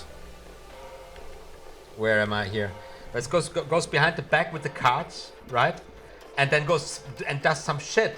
And you don't do this, because what you do is you have a completely shuffled deck of cards, right? Completely shuffled deck of cards. That's what you do. Let me sum this up here once again. Completely shuffled deck of cards, and you say to the spectator, when I'm going here around, I'm just turning around, and you turn around like this, and then and this is not what your Uncle Sam does. You have this thing, and then you have the spectator cut the deck at any position, right? They cuts the deck at any position, And now probably you saw me putting it on there like a shitty angle and super flashy. Oh wait, here's the camera, right? I'm not with the camera. And this is the spectator has the position where he cut from. Everything happens in your back in this weird situation. It's funny for the audience. And yet, as a performer, you're at this point in the situation that you know that where the spectator cut to is the freaking queen of clubs. Right? Boom. So, you know the card. You force the card in an absolutely insane manner. It is powerful. So you had to play this one.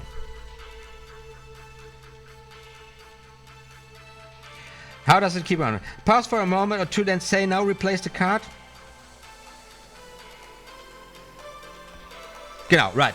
So now you have the spectator now replace his package on the card. He places there.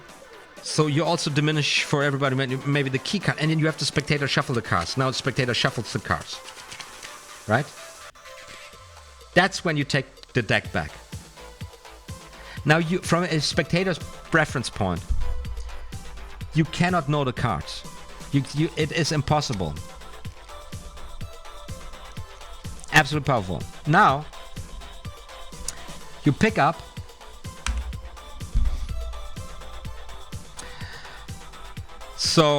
you pick up 3 cards that are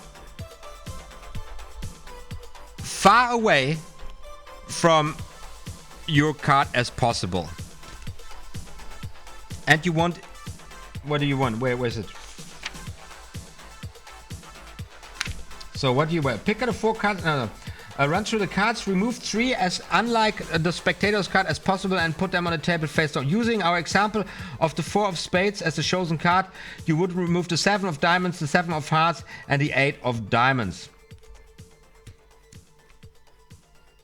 Right? So the spectator will have will just take a single glance to realize that it's not this card, and maybe I would go instead here of the I wouldn't take the ace, that's too obvious, so I take the jack of hearts and I take a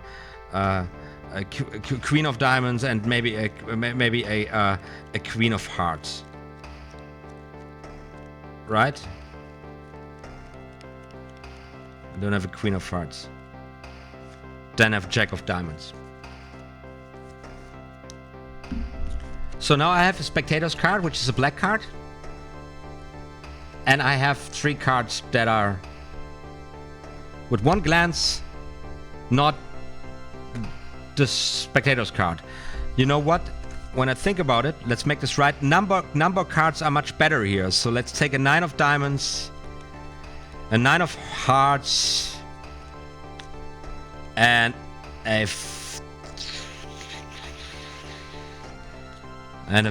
8 of 3 of hearts. Much better. And of course, the spectator's card. So you as a magician now would be not unable to have any clue about the card, at the value of the card, the color of the card, nor the position of the card. You cannot notice. You cannot notice from the way you played it. Absolutely impossible. You pull out 4 cards here now. Pick up the 4 cards and hold the packet face downwards in your left hand in position for the glide. Run through the cards and put them on the table face down. Using your example of the 4 of spades as the chosen card.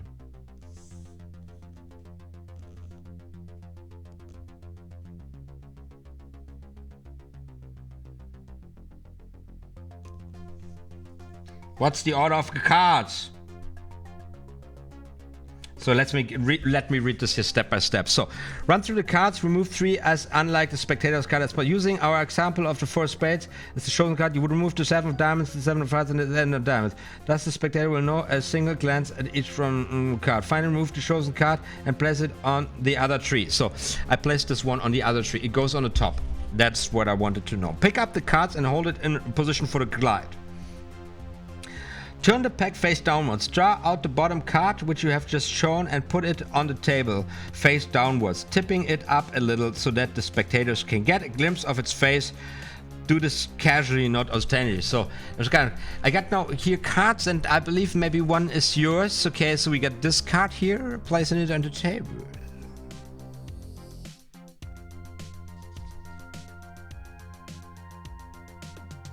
Draw out the card now at the bottom of the pack and put it on top. Right? That's what I do. Tip the packet upward and show the card now at its face. Is this your card, you ask? Is this your card, maybe? Now they say no.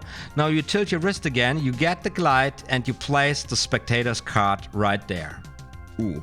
You take the bottom card, you place this on top. You say then, is this your card?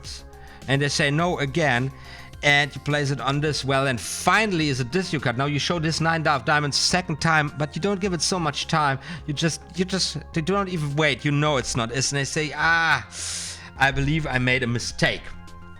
Right? So that is the routine, the different cards here, on top of the deck. You say, is this your card? 9 of diamonds.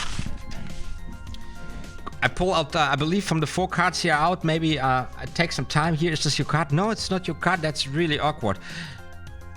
Let us try it with this. This your card? It's not your card. That is really awkward. Okay, let me try one more time.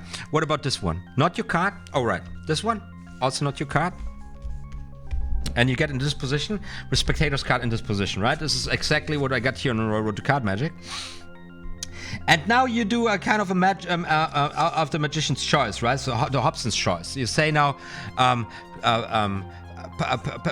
pick a card, choose a card, point out to a card.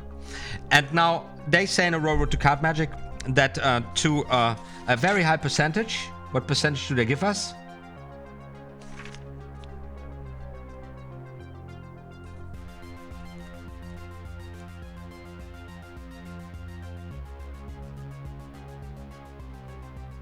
He will, in 19 cases out of 20, the spectator picks out this one. So when they do, they say, it's really great, so let's work with this card here, because although I just, made a mistake here, the magic happens, and then the card changes, card transformation. Very beautiful, very powerful. So let's synopsisize, let's recap this one here, one more time. Let's recap it one more time. We got a force, beautiful, with a back. We palm the card in our back. We conceal it, the back of with the other hand. We have to do the spectator all the thing. When we turn around, we place the card on the table. Well, that's when the spectator shows the card to everybody. We have to cut the card back in there.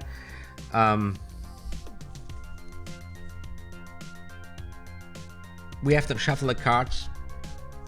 Now you can't know anything. You pull out these 4 cards and you do out this presentation. Now it's fair enough to say that this force is something that you can use also in another context once again. And also that this production you can use in any context if you want to, right? You don't need especially this force. The same. So now we have just a thought. How about recutting the live session after finishing the RoUTINE Card Magic afterwards in order to only have the keynotes of the book highlighted?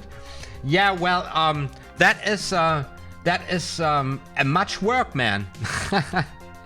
These live streams are about 1 hour. We are today in 1 hour 38 minutes, and I don't think that, I don't know if that is possible, or if it would make more sense to make a keynotes extra videos, sitting down saying, okay, what are the keynotes, reflecting on it, writing them down and shooting a crisp video. Just a great idea, Sebastian. It's a bar made of small crisp rice topped, what? Okay, we got the troll, we got ourselves a troll. Hey, Eugene, awesome. I like tricks that are foolers. Crazy Shadow, if you place the cards in a row leftwise, they will also be more likely to pick the second card from the left to the right. In a row, yeah, okay. From left to the right, from their perspective. So I'm standing here, left to right. That's interesting. That's interesting. I see, somebody has quite some experience, right? Love this trick, love it, like it very much. Like it very much.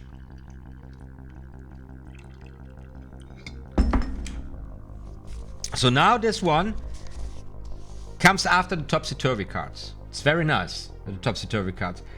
But as I told you guys in the last session, that I have this combination with the topsy-turvy cards and the tipsy trick. It works really well for me. I would maybe do the tipsy trick beforehand, and then I would go like, now to start finally something very different. Now that I've, you know, something like this. So we have now in this routine, we have the tipsy-turvy cards. We have, now you see it, and then we have the obliging aces. I'm really not sure how much thought who got in RoA put in these routines, like to make them a solid block, but rather to go for, okay, those are beginners of the art form, and these are pretty much the cool tricks that work together in a row, and that are not too hard on them, right? You know.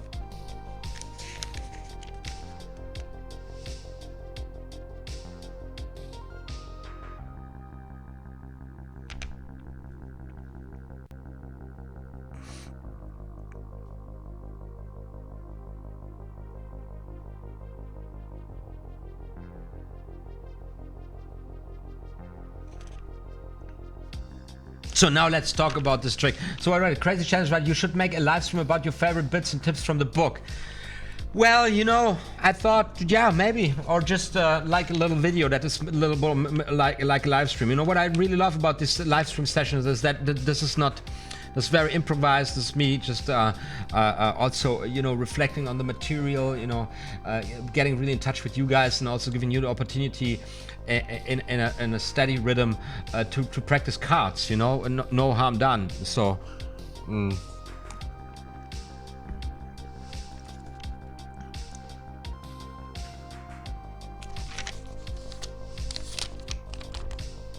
so we are here for 1 hour 40. Let's just do as I do.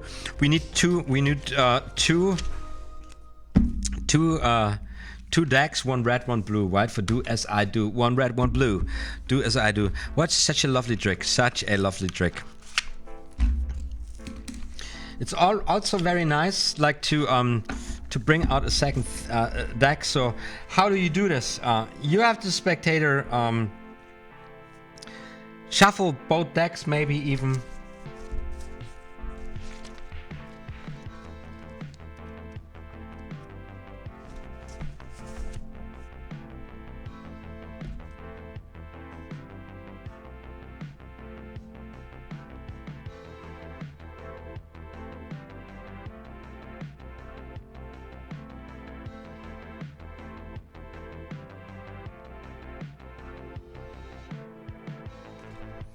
So if I remember this correctly, you need just you need the key card, right?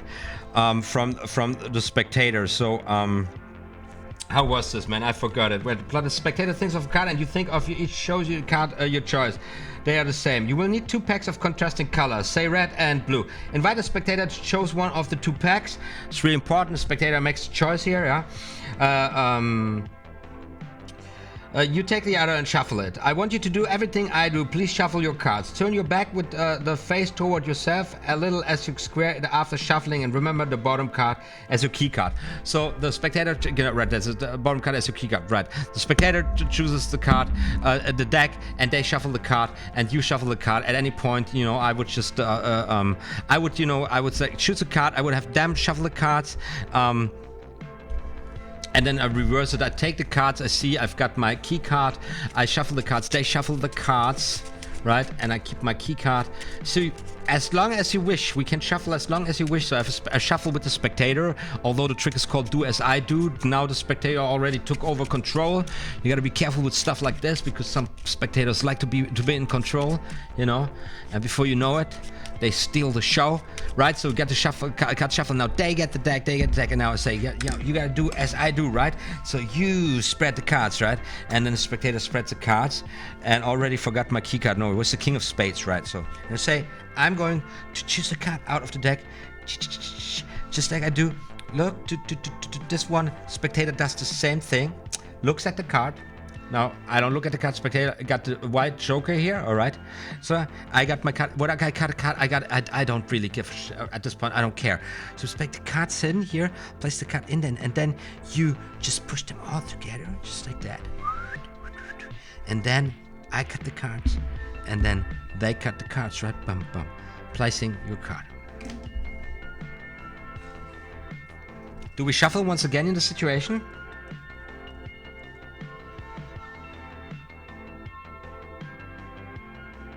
Let's change the packages again, right? And now I'm saying, now you are going to take your card out of the deck, and I'm going to take my card out of your deck. Shall we do this, right? And then we're going for, and then now he goes for the Joker. I hope I have the Joker. So the spectator now goes for the Joker in the deck. La la la la la la la la la la. Where's the Joker? The white Joker. Do I have it in there? So you gotta be careful, guys, with these. Oh, I got the Joker here. So spectator brings out the Joker. I got it here. Now I'm going through the deck. I'm going to my key card. And I like this, how the key card is. There's my key card, the King of Spades. And I know that this has been the card of the spectator, right? I take this one out. I leg it to the table. Now I create this wonderful picture, what I very like. I say, place this card over this card right there. And then this goes here. And then I'm just really... I just want to have this look. This really... I'm getting really nerdy about this shit now. It's perfect. Like this. Or even like this. Makes it even better. That's the picture you create. Give it some time and say, wouldn't it be absolutely freaking amazing if I would choose, if we just would choose the same card again? If we would choose the same card. What are the odds, you know? And then both cards are turned over and they're both the same card. Beautiful, beautiful, beautiful, beautiful. Now you got two colored decks in there. It's nice. What are you gonna do with this?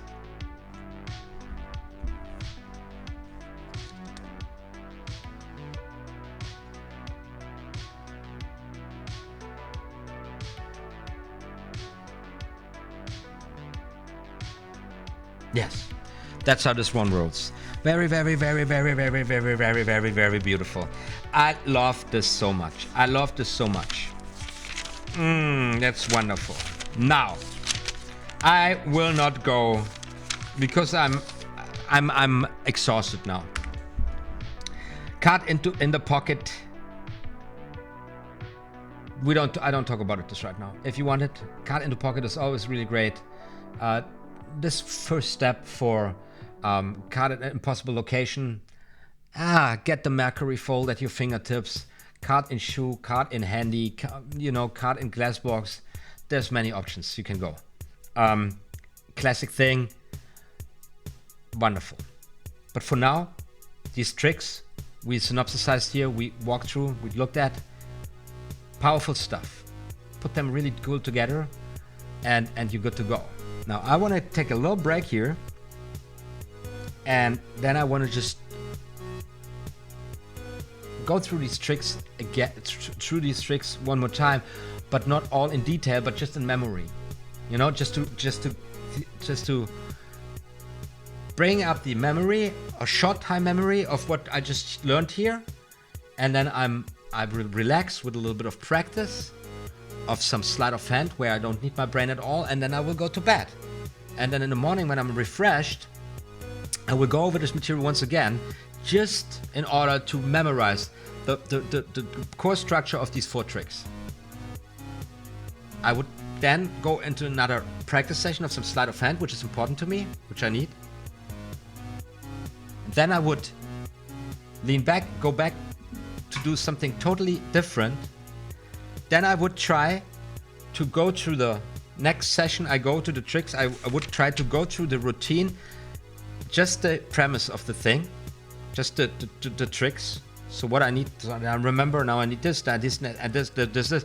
If I got a whole walkthrough, and then I repeat the walkthrough, just on the primary basis of where I need to beat the cards, where's the setup, what do I do, what I walk through, relax, take a break, coming back. Then I would start really imagining what do the spectators expect. Actually, while walking through the whole thing for the 3rd or 4th time, this gets boring and you start imagining how you do this. So you start overlapping.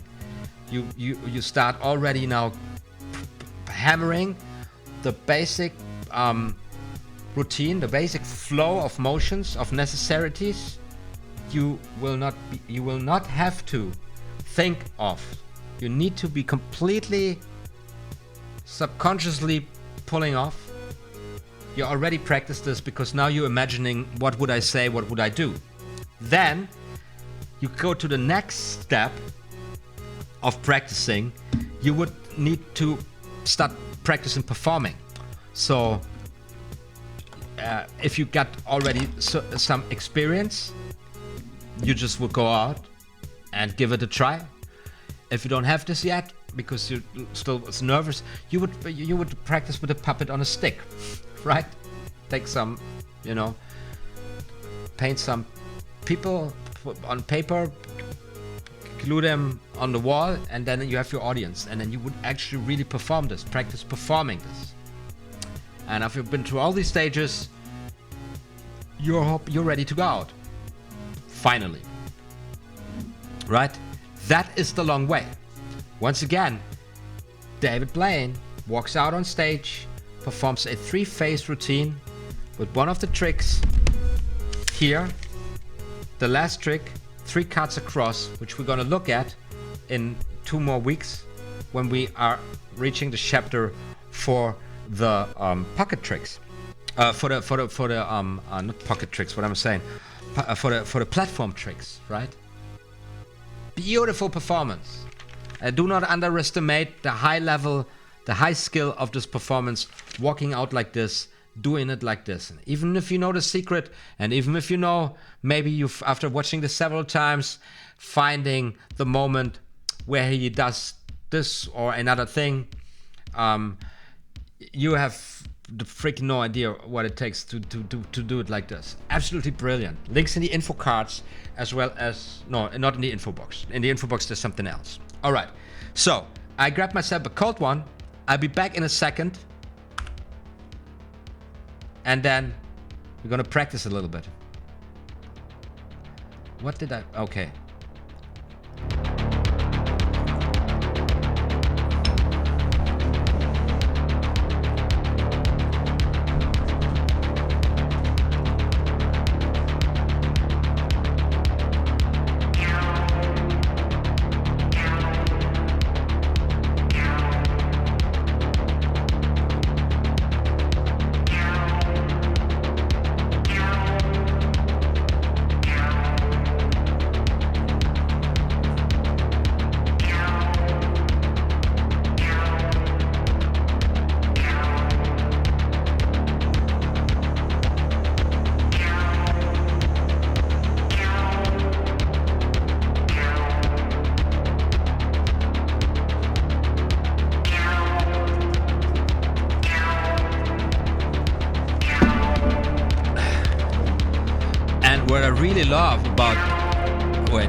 What I really love about David Blaine's performance is that he uses the ruffle. He uses the ruffle, this one here, to get the 3 cards across, I thought it was so cool, and he did use the ruffle in 2016, or when was the performance? So Adam says, I really appreciate what you're doing, man. Keep your head up. Thank you so much. I agree. This is great. Hopefully in some time young magicians can look back at this and use it as studying source. Who knows? Who knows?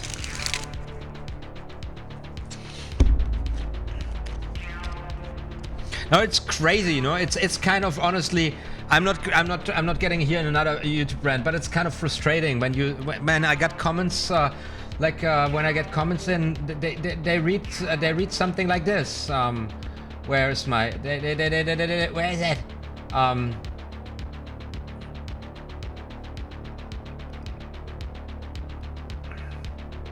Show you this.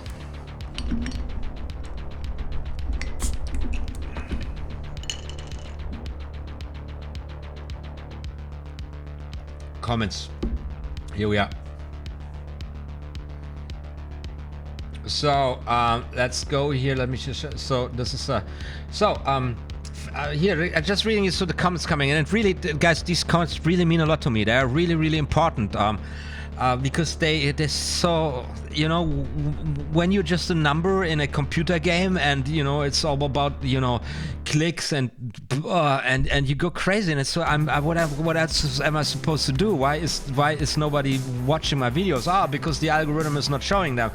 And then you get these comments like, fantastic, T-Wit, you just wrote this comment. Just what I was looking for. My double lift is okay, but if I hesitate, I flash. Thanks for posting. Thank you so much, man. Then Fuang Lee writes, my pinky finger is always hurting when I pull the packet to the bottom. Do you have any advice? You know, I didn't reply to this yet, but you know, very cute, you know. Yeah, it hurts, man. I don't know. Are you a young person with tiny hands, you know? Adams, best tutorial on this card I've watched so far. Thanks, man. On the Revolution card. Adams, thank you so much. I love this false card. A really well explained tutorial, my friend. Keep sharing the magic. Trinity on the Wingman card. I call it the Wingman card. It's this beauty here. By the way, guys, Trinity. I wanted to hear this. This is such a stupid angle. Let me show you this card from this position here. The Wingman card. This one here looks something like this. I love it very much. Top and bottom stock keeps it under control. Trinity, let's go to Trinity's channel, because he has been uploading videos, performance videos, a lot, working on his channel. Very wonderful. Anyways, positive feedback, nice comments, friendly comments, people saying thank you, having suggestions, having questions. You know, it's like, oh man, this is like, you know, it's really means a lot to me. I really appreciate it. So let's give a little shout out here to Trinity. That's his channel. So he's about to celebrate 300 subscribers, which is awesome. So he just got the amazing ace routine, old times card trick, invisible dice, A card. So he's uploading performances, and I really appreciate someone here on YouTube doing this, really getting tricks, making them you know, getting them down for a video performance, which isn't the easiest thing actually. So a little shout out here to Trinity, guys. Just go over there, give him a sub, make us 300 subscribers. I believe he's got a giveaway going on. And really, in these early days, when you have a channel like this, and like every subscriber is really really counts. You know? And YouTube can be something like this, can be really motivating. So you're into a hobby and you do tricks, and then this guy decided, you know, I shoot my videos, I shoot my tricks and videos and upload, and then people dig it and they comment. It's super fun. So it's not hard for you. Just a subscription and a like here and there, and you know, probably you won't see him again anyways, because the algorithm doesn't show what you subscribe to, right? So you gotta go there again if you want to see it. So Trinity, if in case you ever watch this, I've been planning to watch your latest uploads, so because I want to see your progress, and I just didn't have the time. So busy with my own stuff. But I got it. I saw it now. Thank you so much for your comments and for supporting also my channel for the longest time. Here you go, getting the good vibes back. Like this thumbnail here, the accountant.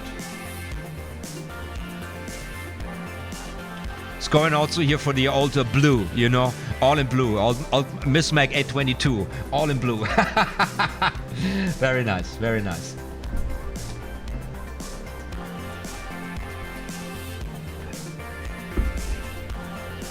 So, the break is almost over.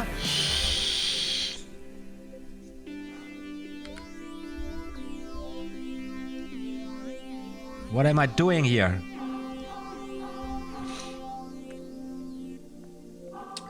So this truly was a really productive session for me so far. Oh, this is so annoying. I'm just clicking here. I'm nonsense. I'm just clicking nonsense. So, I've been having a blast of a time so far. Really productive session. Just, you know, getting those tricks, you know, recapping them. Because I'm working on very other stuff right now for myself. I'm a guy. I'm loving to. I'm spending a lot of time practicing sleight of hand stuff because it's just relaxing to me. And when I'm out performing, this is mostly jazzing around, a party cracker. I'm not serious about this at all, and I'm just doing it when I really feel like. So my whole approach to magic, it might be a little silly if you want so.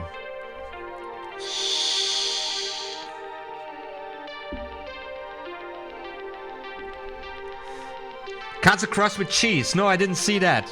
I didn't see that. So let's do here the little recap of the whole thing. We got topsy-turvy cards. Notice by heart. No worry. We got Now You See It. Now You See It was a force on the back, with the back, beautiful forcing technique with this beautiful production in a line using the glimpse. Very nice production. You can use anytime. Then obliging aces. Know it by heart. 4 aces, A9, 8 random cards, easy to set up. People choose numbers freely between F11 and 19. We use the check sums in order to find the aces. Absolutely beautiful. Do as I do. Bring out another deck of cards in a routine. Always beautiful. A blue bicycle, a blue tally-ho, contrasting to a red tally-ho or a red bicycle. Beautiful. I was using here the B Club specials. By the way, guy, you can support me. If you're buying cards next time, please use the affiliated link, one of the affiliated links from the US, if you're from the US, because I need this one more sale within this 3-month period or something. Otherwise, I'm out of there before I actually got started. Just saying, you know. Do as I do. Was using beautiful contrasting here, red and blue of the B Club specials. Very beautiful cards. And then we have card in pocket as an entrance for card to impossible location. It is a palming card, placing it into the pocket. It has a nice premise, I believe. I'm too lazy to go into this right now. And then we have the 3 cards across, and I've got for you guys in preparation for the upcoming session here, where we take a close look at the workings from the Royal Road to Card Magic. David Blaine performing this as a big finisher of a beautiful 3-phase routine on Jimmy Fallon to 2016 or something in the info cards once again. And then we talked about table work. We had the Poker Players Picnic. It's a very beautiful, very relatively easy 4-ace production where you get your spectators involved into the magic right from the start, which is always a good thing. And it's also a trick which is very simple from the premise, very easy to follow. It's really, really important. Make it easy for yourselves, make it easy for your audience, right? Poker Players Picnic, 4 aces on 4 piles. The spectators did cut to those piles. You didn't even touch the cards. It's mind-blowing. And then we do a little presentation of gambling skills, showing how a gambler would deal the 4 kings from the bottom of the deck with a poker puzzle. It's page 129 and following in the Royal Road to Card Magic. Poker player puzzle. 4 kings are dealt to the magician by the bottom deal, which you explain, but you can't really perform because you're an actual magician. And after shuffling the cards, you deal yourself the 4 kings, eventually ending up with the 4 aces. You know, topping the whole thing. Very nice, very powerful, very playful, but it's a little bit on the me side, you know. So the center is really on you as the guy who does the sleight of hand. So we need to get this out of the way. We need to loosen it up a little bit. And in this routine here, the good luck card, where we do no, the good luck card, I did a mistake here.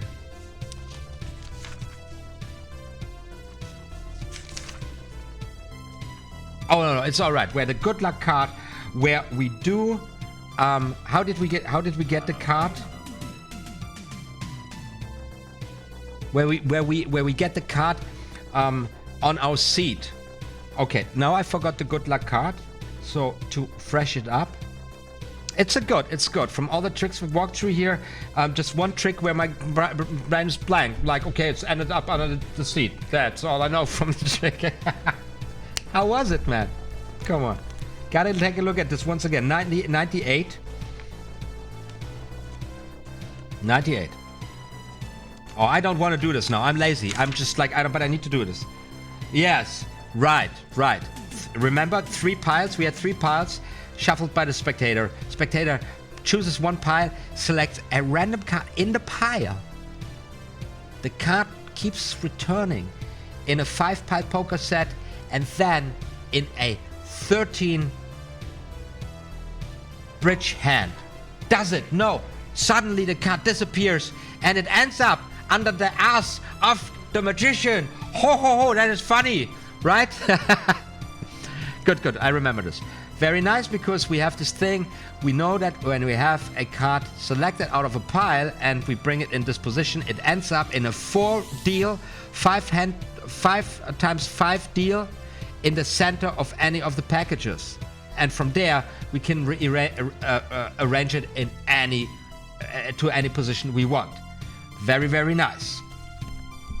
And these are the tricks who got in RoyAL offered us to melt them into one beautiful routine where we can practice, or where we can work on becoming the magicians only we can become, which is the main objective of everything that is going down on my channel, OTHMARIUS Magic.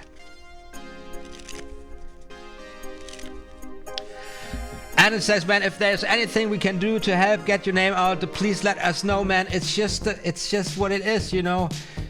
Like, subscribe, share, comment, become part of the community, and then it grows, you know. The more people who eventually hit a video and then they realize there's really a community of people eager on learning magic, helping each other out, you know. Most of the stuff completely ridiculously free for free. This will grow. It will never go through the roof, because it's not in the interest of YouTube. Because YouTube is interested in people having people brainlessly watching ads,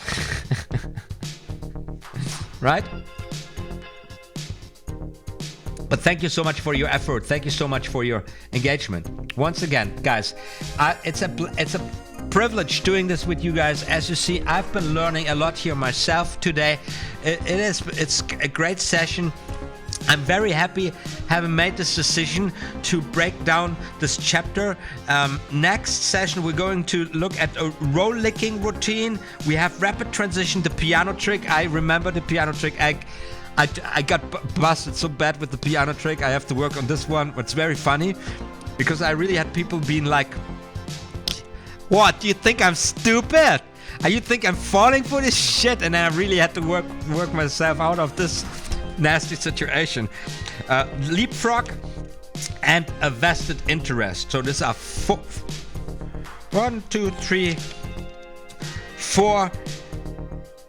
powerful tricks we're going to look at next session, and routining them, and then also going with the flow, maybe recapping a little bit of today, just to keep the stuff fresh and to prepare ourselves for really hitting the streets, hitting the bars, hitting the tables, whatever it is you want to hit. And then we have the card discovery routine, a tipsy trick, the double speller. Pinky does it, and I wouldn't recommend the Pinky does it. We were going to take a look at the working of the Pinky does it, and let's see how the one-handed version, which I'm always recommending, you know, standing, it would be like this, depending on where you go. It's like the card comes rising. Oh, magic, you know. So much easier. And then a smash finish. We have one more routine, the razzle dazzle routine. That's the 7s, right and wrong, the acrobatic aces, top chain byplay, and the ambitious card. Man, I'm telling you, that is a lot of material for the next 3 sessions. And then we are going to the final chapter. And like, this is loaded. We are loading ourselves, you know. we're going to war with this material. This is a lot of stuff, and I'm really excited about it. And you know, even if you don't use all of this, which you probably won't, you know, that's absolutely okay. But this, you know, understanding what we actually learning, what we actually doing, this is a process. And then when you hit different sources, learning sources, you will become so much more understanding in. And you will be so much more reasonable with the consumer choices you're making also. And also the choices of what you spend your time with practicing, right? Because it is freaking time consuming. By the way, let's see what this one poll is doing, because I had a poll on my channel page. So now I have to, wait, I go to I have a community tab. I have a link to the community tab. Let's check this out.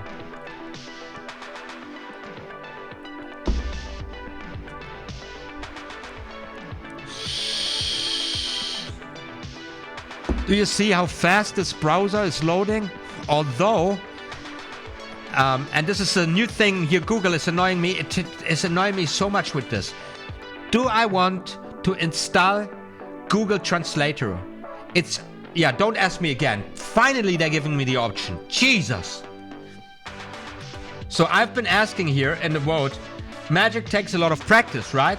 How is your relationship with practice doing? So I had passionate. I am doing it all the time. 26% of 19 votes. You know, it's all just daily routine these days. 21%. I could be more enthusiastic about it with 32%. And then I'm so lazy. 21% saying this. I got 2 comments. First comment says, sometimes I'm doing it. And then we got Adams 869. Who's all over the place right now, also watching live. Again, almost every waking morning I spend working on something. Of course, it's all new to me, so it's not hard to find something to learn. But do you have any idea how it is built an aircraft while palming a quarter? What? How hard it is to build an aircraft while palming a quarter? Sometimes it's just that. Practicing palms while working or driving to and from work, and then practicing shuffle, cut, slides, cardistry after work until bedtime. Seems like you're digging it, mate. Only thing I'm hoping is like that, you know, these aircrafts you're building are not suffering so much, you know. We don't want to have that collateral damage going down, you know. You know, and then we had some people dying in an airplane crash because the dude who was building the machine was palming $half-dollar coins. Because he actually wanted to be a magician.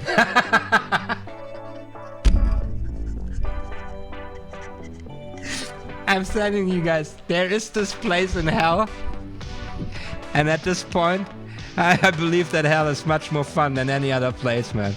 You just gotta get real about it. There's this, and it's free. It is free. That's part of the torture. It's where you can look up the stupid first fact or reason that brought this chain of incidents into rolling, which caused your death.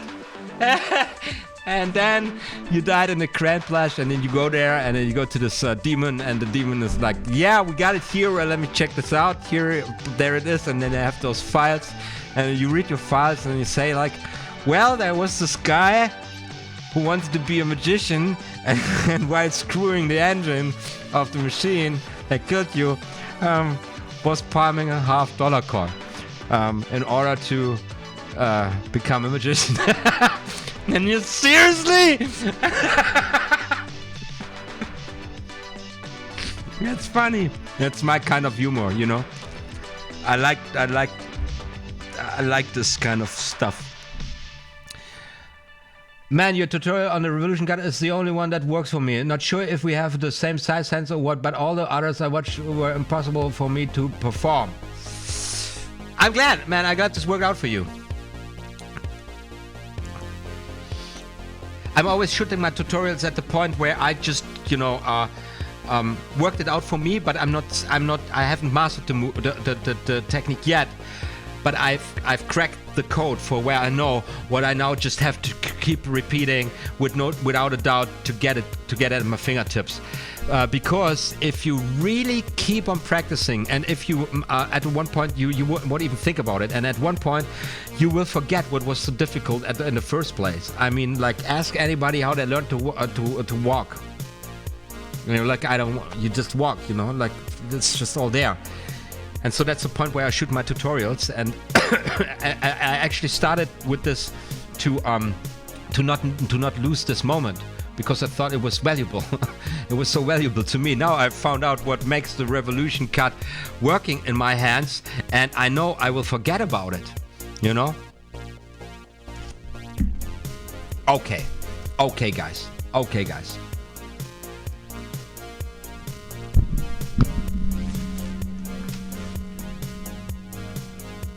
So, currently 12 folks watching. Do you want to go into a practice session, or shall we shut it down here? What do you say? What is your desire? I don't know what my desire is. Take a red or blue? Do I take the red or the blue pill? Let's go for the blue one. A little bit of practice here. A little bit of practice. A little bit of practice, because I crashed the 2 hours zone anyways. So who cares, right? Who cares?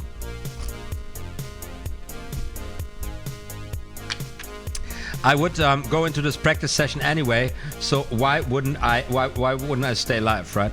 Just need to do this right now.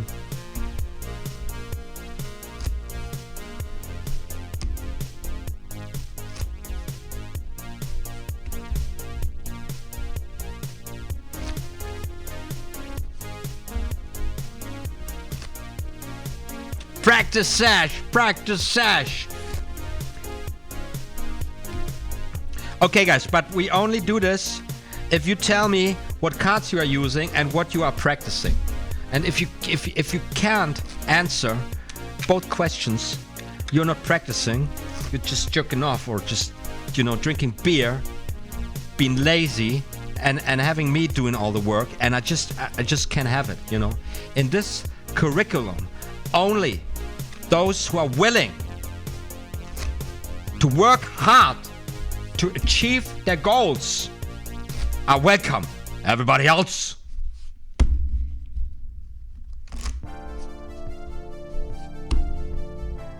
of course, is welcome too. You guys can do whatever you want, you know that? As long as it does not harm other individuals, you can do whatever you want. If you're playing it fair, to me, I don't give a rat's what it is that turns you on or turns you off. You know?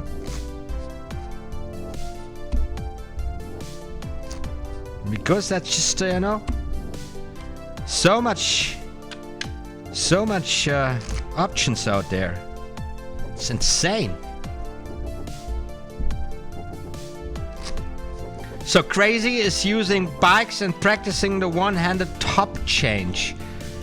I can do it smoothly, but I want to do it very slowly, but also a second dealing. What the one-handed top change? I never even heard about it. How is that? Where do I find the one-handed top change, baby? One-handed top change. How would you do that? What you do, like you push both forward like this, or what? I don't understand it. That's how I push both forward, pull one back, pull one out, like something like this. That would be the motion. That would be. Is that it? Is that what you mean by the one-handed top change?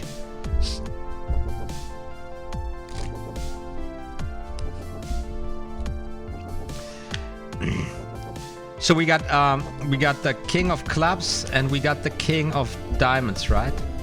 Let's see how I can do.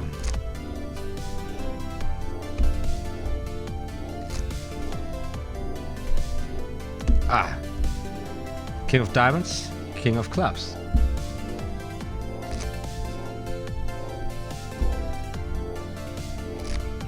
T-Wit, I'm using B specials and I'm practicing at my desk at work, just running overhand shuffle. Yes, yes, yes.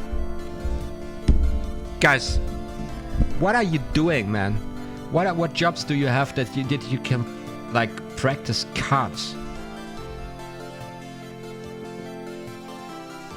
Oh yeah, the one guy is building airplanes. So funny. Addis 816, right? So you just know you were one of the first magicians that came up when I typed in the Royal Road to Card Magic. Yeah, that is the one thing I managed to nail this freaking keyword.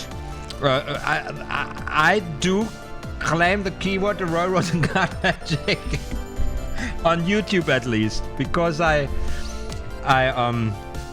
yes, I mean, I did this live stream. I have it everywhere. Put it in everywhere. Which, by the way, guarantees that people who are seriously interested in learning magic finding me. You know, it's like you got Royal Road to Card Magic. You go like, oh, let's look what. There's something on YouTube, Royal Road to Card Magic, and then yeah, comes out OTHMARIUS Magic, and not one of these suckers who does not know what they're talking about. Or you have wicked goals like staying virgins forever. You know the sect? There's the sect on YouTube, and their main goal is using magic to stay virgins forever. It's crazy.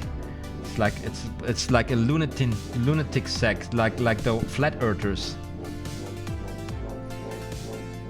Okay, what is happening here now? I'm using B specials and I'm practicing that way, right? Well, an expert card technique, they give you the technique, but they say that there is no practical use for this technique. But Harry Lorraine has done it and called it ultra move. Okay. I like that. There's something you can do, but probably you will never need it. It's kind of opposite. Top card is pushed off, but with your thumb you slide the card beneath it to the left and over the top card as you bring your hand up to show the top card to the spectator. And it's kind of the opposite. Top card is pushed off, but with your thumb you slide the card beneath it to the left and over the top card as you bring your hand. Yeah, right. So it was basically what I was suggesting. Something like this. You gotta push this to the left and then you push this. But how do I hold it? I don't even want to spend time with this, but I know, you know, this is this. Like, there's a place where you can go, so you would need go like this. So where maybe you can go like this. That's easier, maybe. So I don't know. I don't care. I'm a network engineer, and when things are good, I practice card and make balloon animals. That's cool. So you're the guy for the hot takes. When something goes wrong, they need you, and otherwise you're in standby mode. I have a similar situation. I'm my daytime job, so to say. I'm doing this for 15 years. I'm very privileged to be an assistant of a very smart and a cool person with a disability, however. So he needs me just for compensating when there's problems with mobility, and for the most of the time I'm in close proximity in standby mode. So I'm reading and I'm practicing cards or coins. T-Witz, a quite good move. I think Michael Vincent uses this in his opener. All right. Yeah. Oh, Michael Vincent is also really cool. I just bought on eBay because it was available. Michael Vincent's DVD set, but I didn't watch it yet. I'm at this point where I'm like, I've got so much stuff. It's like, oh, I got this DVD. It's just right there on eBay, and then I'm just, I'm at this point where I'm ordering magic, like an addict, but very, I'm just kind of, I'm almost hiding it. For myself, and I don't even open it up. I just have it. Everywhere I have magic hidden. Yeah, my boss came in my office when I was practicing, asked what I was doing, so I showed her the ambitious card trick. She was impressed and forgot to be made that I wasn't working. That's great. I mean, it's a thing. Dude, I mean, what is happening? Robots are going to do everything anyways, pretty damn soon. In Germany, they just know the retards running the country are now seriously discussing to put the age with the rent. I don't know how to say this in English. Higher to 70 years. Like now, people the next generation have to work until 70 years. Before they get money, from retirement money stuff, and then like everybody's like, but what the fuck are you talking about, idiot? Nobody. First of all, if we survive the next 50 years, and I'm not dying in a nuclear holocaust, which would be pretty surprising, there's not going to be any jobs anymore. Like seriously. So. It's really time to dig deeper into society, into changing, into making political changes and stuff, because it's about time to completely reconstruct society. But there's a lot of people who didn't get it yet. Yeah, a lot of people didn't get it yet. But slowly, a new generation is growing. Understanding that, at least from the environmental point of view, that the way we are running the show right now, with we, I mean the human race, is just not getting any further. So we got plenty of jobs already where people are just sitting and already started, playing guitar and shuffling cards, because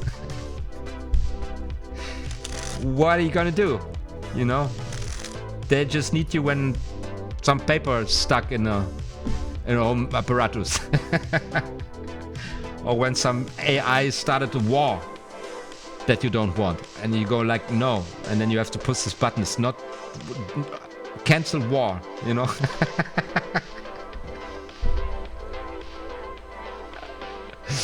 Okay, I'm losing my shit. I wanted to practice, and you know what? If I would practice card that much as I practice talking bullshit, what is happening here? I would be a master sleight of hand. Master sleight of hand, dude. So I was here in the shuffling. I was shuffling a little bit. Wanted to shuffle the cards a little bit. Shuffle the cards a little bit. Down. I flashed here again at the other side.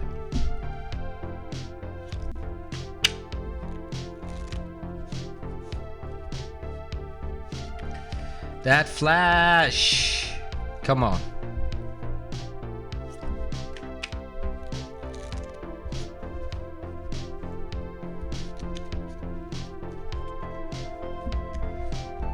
Is anybody with me that we're living in absolutely astounding times? I mean, I don't know. My emotions are really mixed. Sometimes I'm terrified. Sometimes I'm so sad and confused, and sometimes I'm just amused. It's like, what the but overall, it is absolutely insane. It feels like everybody is losing their shit. Isn't that right? I mean, like, around every corner there lurks somebody coming up with some where you go like, what happened to you? No, the world is not flat. No.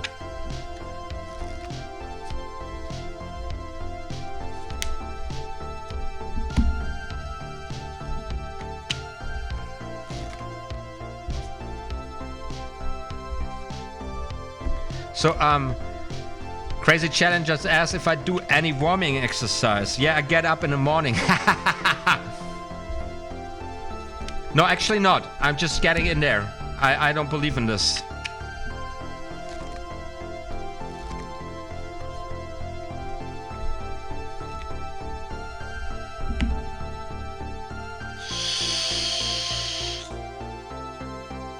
The thing that makes me angry is that I feel sometimes that a lot of the shit that is going down these days is completely self-conflicted. There's no necessity to like the things that are going on. And people are like getting on the barricades or started fighting against each other over things where you go like, dude, that's actually what the hell? You got this thing. I mean, you know, I got into vaping just right about the time with when the war on vaping started. And just this story is so freaking crazy.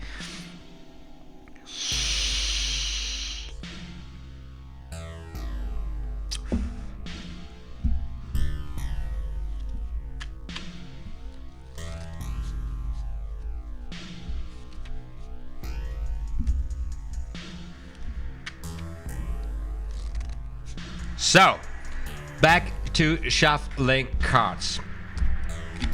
It's just freaking amazing.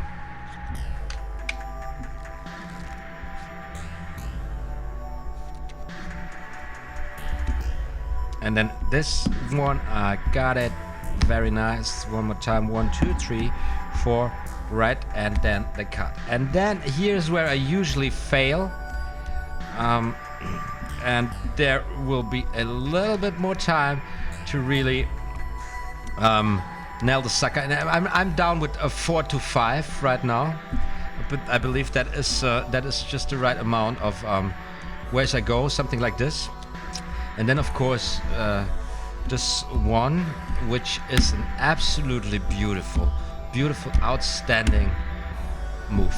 Absolutely the best thing I came across for a very long time. Yes, and then our little tiny flourishy things.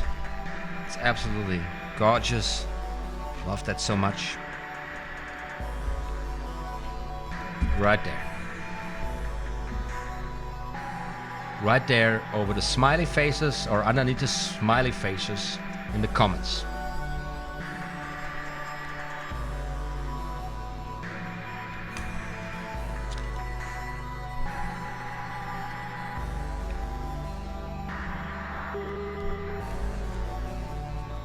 Where it's like kind of like really psychedelic music going on my headphones right now, like giving you a little bit of the vibes here. Turn this a little up here for you guys. Check this out. It's crazy, and it's royalty free thanks to the royalty free planet supplying us homies with the best of royalty free music, and that is absolutely amazing.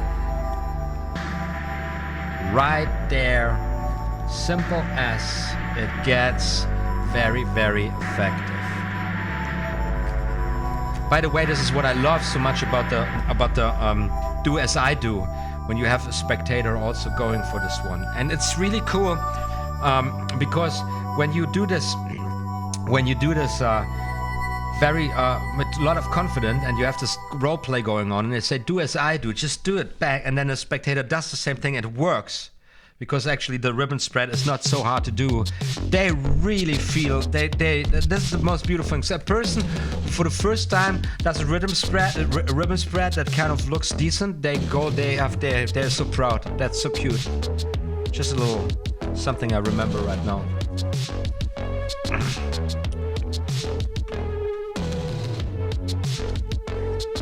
Right? Practice the tiny things to loosen up in between, getting ready for the real difficult stuff. You know? So.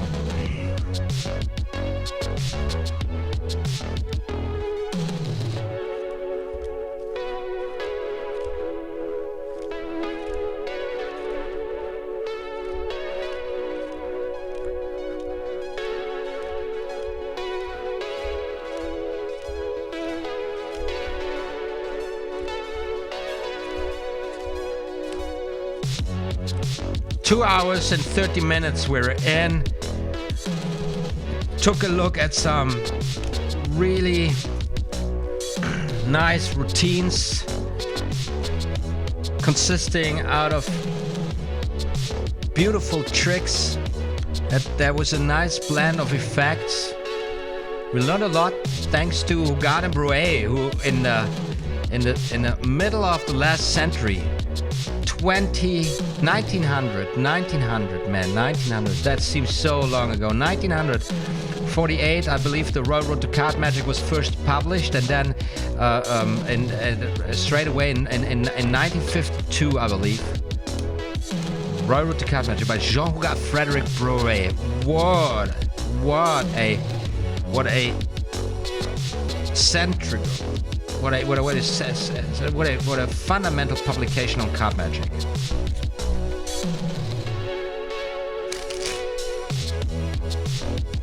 We all owe those guys so much. Absolutely. Up until today, best tricks. And I believe it's important that there are books out there like this where this knowledge also is kind of conserved. It is there. It's just there. And now we are the generation who transfers this knowledge into another medium as time goes by.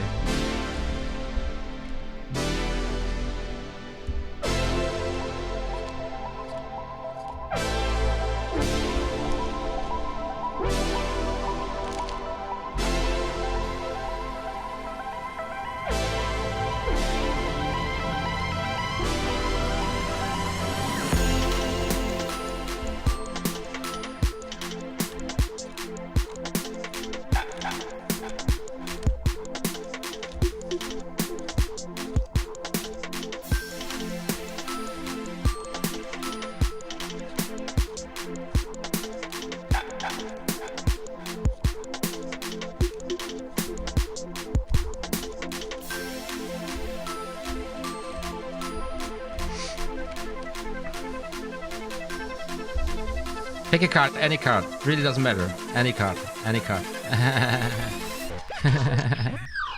Any card, doesn't matter. Pick a card, any card. One more time. Pick a card, any card. It really doesn't matter. Go. It's the cringiest move in card magic. The cringiest move. Like a really nice spring here, bang.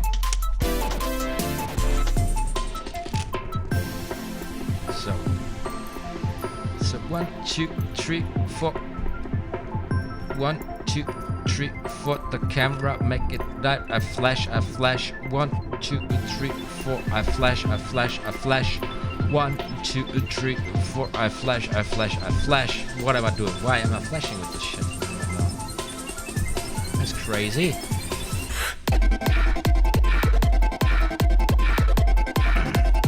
So, and then let's go, if I can handle this one.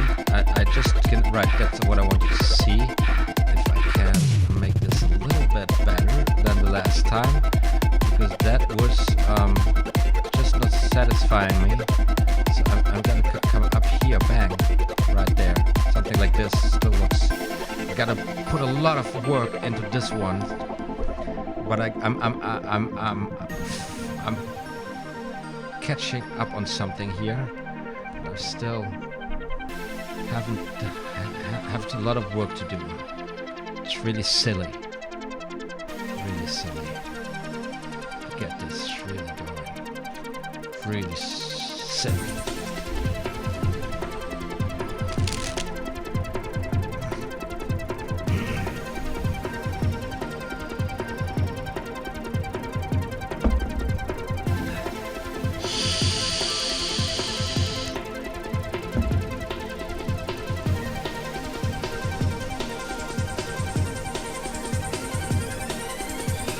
Wiping some big ass clouds here again.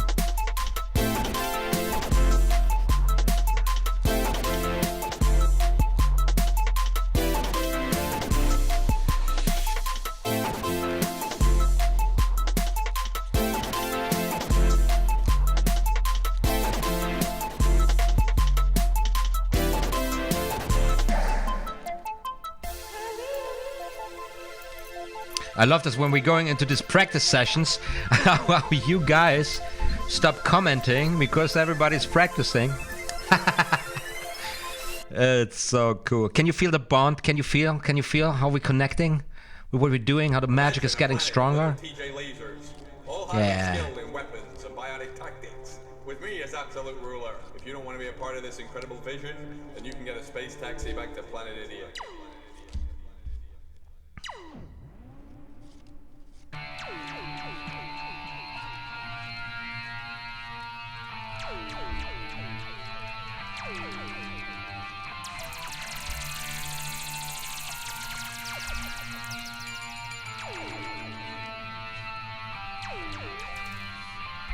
I'm TJ Laser, expert with lasers and phasers. That's the alien scourge.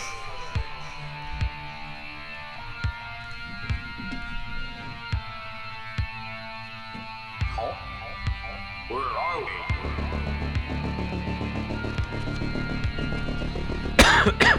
I'm sorry. Lasers and phasers.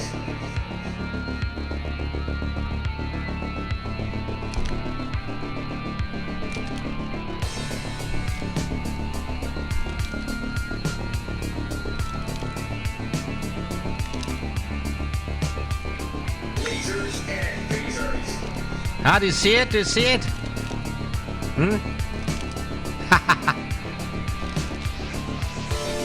Show you. Let me show you. King of Spades, right? King of Spades, yeah? Check it out.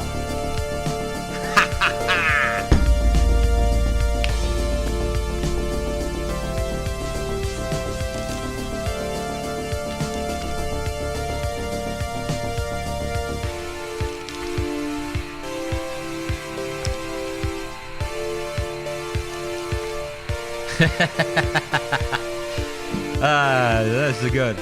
Like probably when we do this, like every like 10 minutes, one of us is crawling under the table, picking up the cards.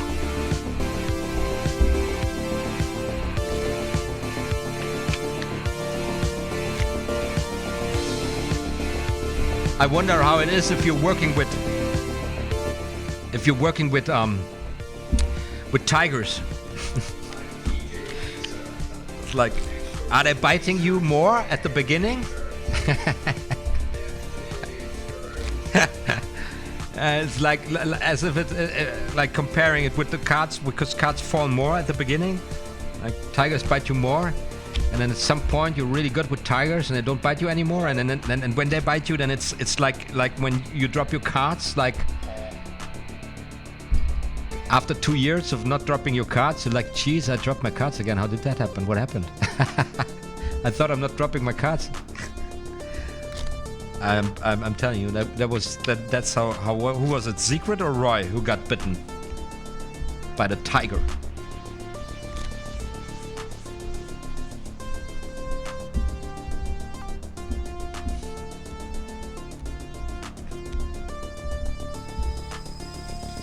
I like it out, you know, like there's a we have a eight current what view rate from 7 to 9 people, so 7 of you are constantly with me practicing, and there's always this 2 guys, so there's one guy who's tuning in and then he's taking a look for 15 minutes and 15 seconds and like, oh Jesus, that's work, that looks like work. I don't want that.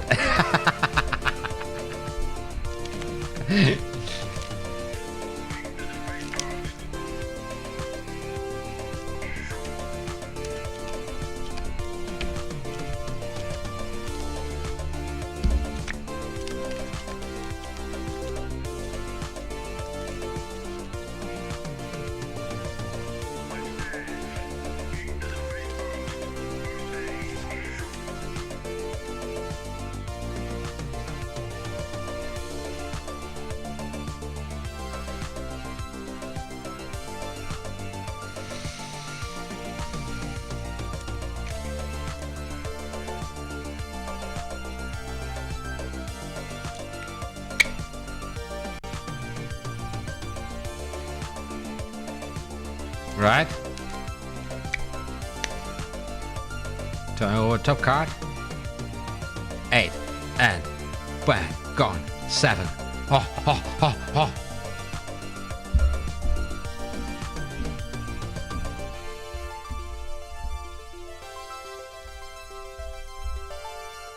Okay. 7 of diamonds. 7 of diamonds, right? That's what we need. That's what we want. We want 7 of diamonds in our lives. 7 of diamonds, right? 7 of diamonds. Okay, check it out. 1, 2, 3. We go in here. 1, 2, bang. And then what I want to do, I take a card. I show you the card, and it's a 7 of diamond. Ah, I lost it. It's 7 of diamond. I place it, and it is the 3 of hearts actually. But as a matter of fact, I'm talking 7 of diamonds. 7 of diamonds.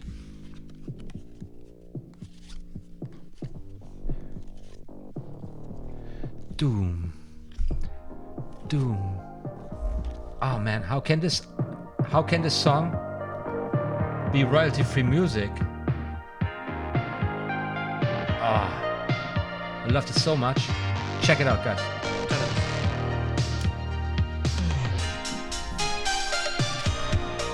Oh, I loved it so much. That's by an artist called Aoife.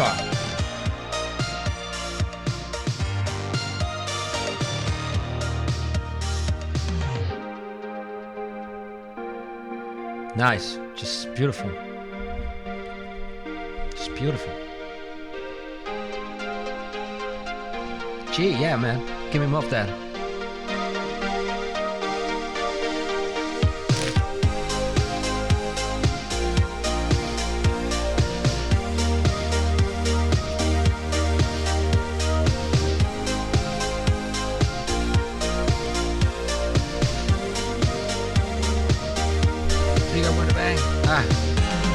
We're going to like add 7 of diamonds, bada bang, place it on the table, like something like this, right? So we got a 3 of diamonds, bada bang, place it on the table. Did you see that? Did you see that? You can't really see that. And then it is the 7 of diamonds. But actually, it's not because it is. My Mexican turnover sucks. Need to fix that shit. Come on, baby. Yes, that's what we're doing. Car magic here. Don't be wild. Don't be too wild. You want to have it to drop slowly, like this, bang, like that. That's how you want to drop it, so that the eye stays on the dropping card, right? And not too soft. So it's bang. You got to see how it drops. Like it drops like bang and bang. That was too fast. Bang, bang. That was too slow. You gotta be perfect, and that was retarded.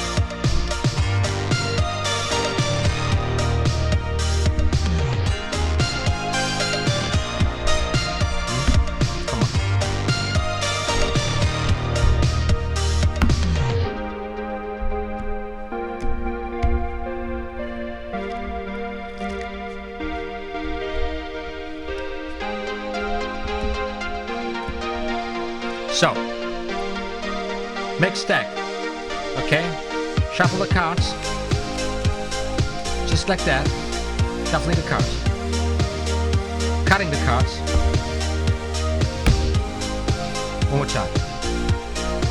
Mixed deck, shuffling the cards, just like that. Cutting the cards, just like that.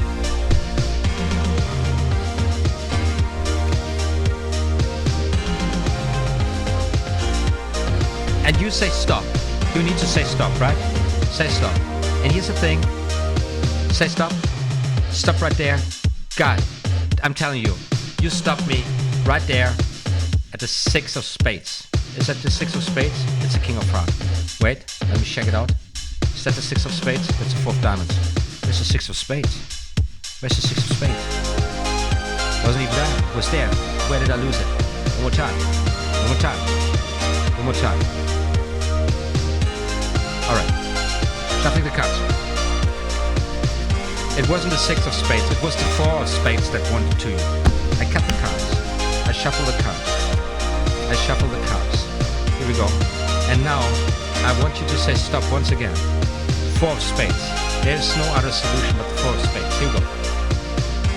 Stop right there. Let's see. Stop with one card, and that is the 4 of spades. I said it would be the 4 of spades. It's not a trick. It's not a trick.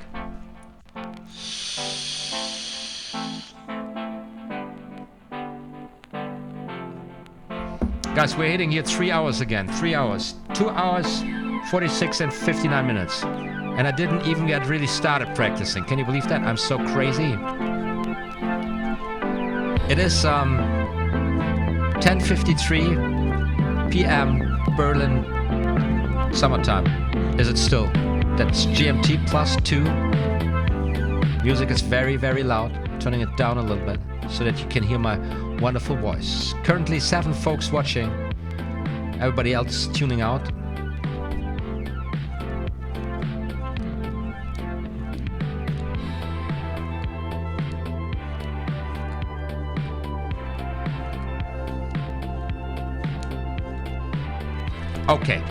Okay, let's get into this one thing that is really important to me. Let's do it with this, let's do it with the bad jazz. This one.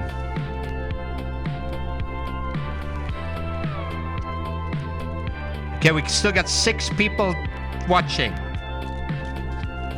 T-Wit says it's 4:45 p.m. in Midwest America. Nice. So you guys in the middle of the day, and I'm doing this shit at the end of my day. We got currently 5 people watching, so you are dropping out like flies right now. Check it out. Check it out. This is I got a queen of spades here at the bottom of this pack. Queen of spades at the bottom of the pack.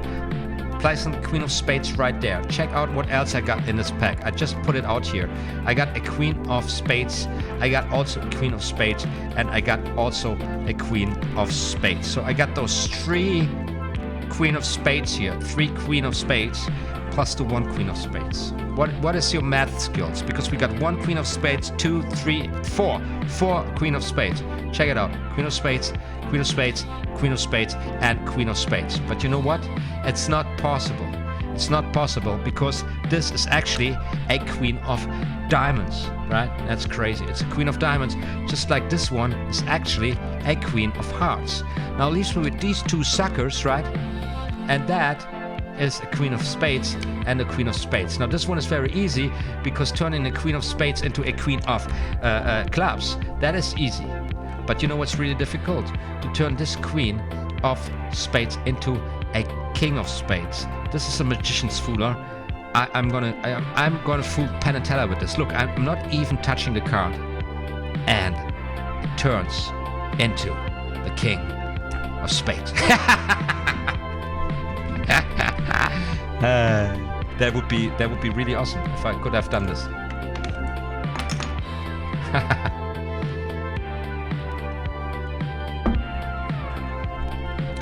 So while I'm here at the camera, let me give this one a try, because this is how I would work it. Say stop right here. There we say stop. Right at this card. Very nice. This card goes in there. Bang. Anybody knows the trick I'm preparing myself here for? Say stop right here. Not flashing. Don't flash. Like this. Bang. On a table. Right? Wow. How is that even possible? 2 queens. How many queens I've got in this in this game? That is crazy. So again, okay, I'm shuffling the cards here. You say stop anytime soon. Right there. Stop right there. Okay, you stop me right there. And once again, I'm going to riffle down here with my thumb, and you say stop wherever you please. Say stop right there. Okay, you stop me right there in the center of the whole thing. Another queen coming out. That's absolutely bananas. I'm doing this one more time. I'm just cutting the cards just like that. Look, the 10 of that's weird. The 10 of diamonds always wants to stay on top of the deck. Again, anyhow, we're going to do this again. You say stop anytime. Here we go. Say stop.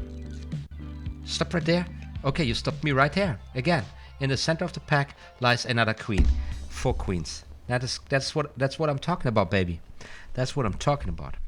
Very, very, very, very nice. Right? Go back to a little bit of dealing.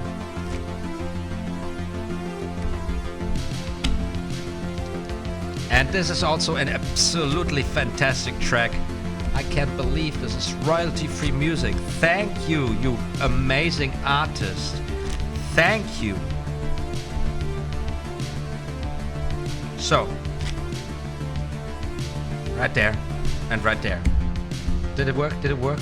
Did it work? Check it out. 1, 2, 3. It didn't work. Why? There are the queens.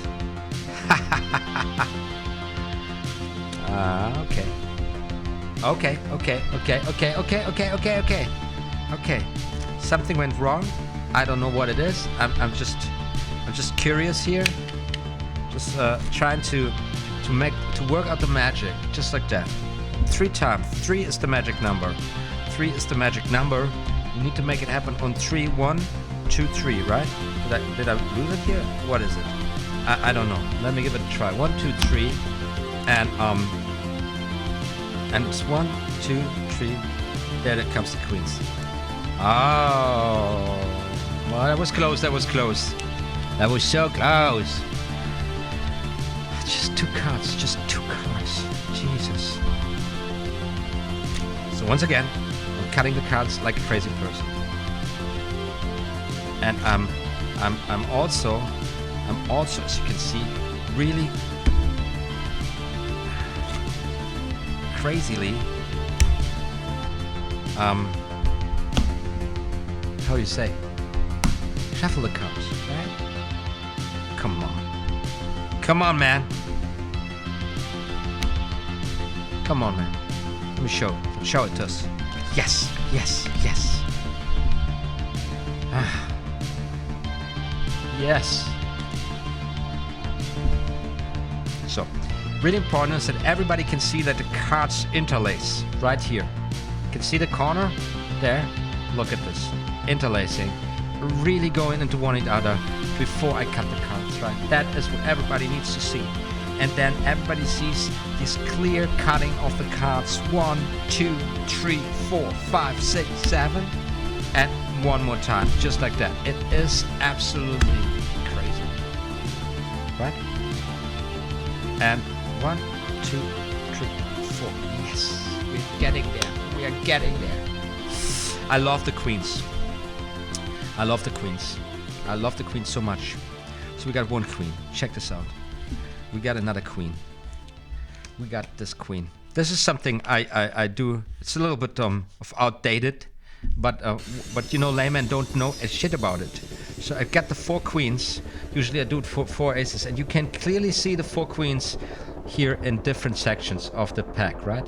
4 queens. Look, different sections of the pack. 1, 2, 3. Now, all I do is I'm going to push the 4 queens right there into the deck, just like that. And then I just start shuffling, just like that. Shuffling the cards. 4 queens. Bang, bang, bang, big bang. Bang, bang, bang. Bang, bang, bang. Now what you can do is you can ask your spectators to be intuitive and to just touch some cards right there.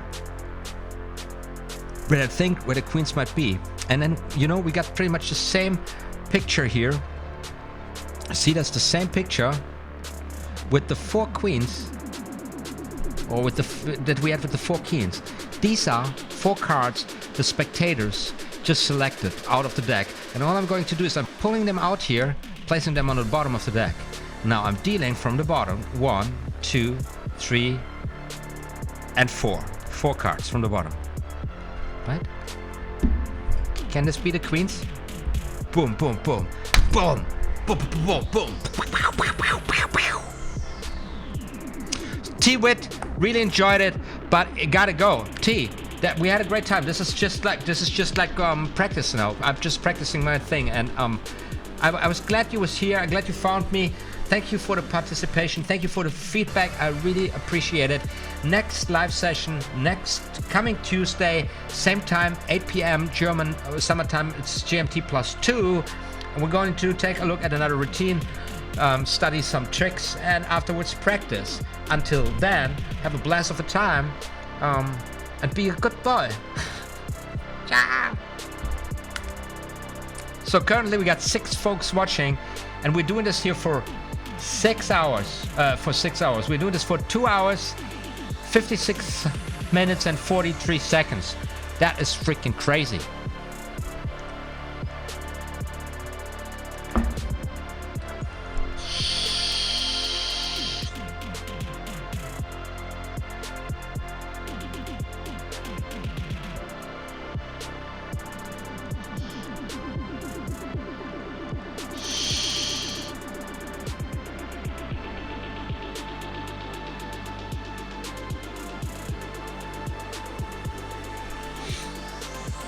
What is happening?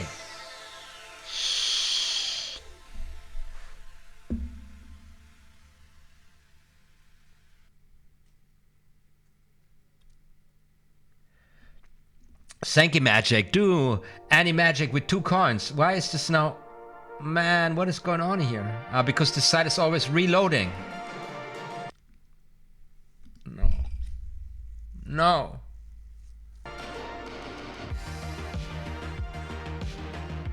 Dr. Disrespect, College Humor, Legion Waves, Daniel Madison, choosing the right practice surface for magic and Sleight of Hand hochgeladen.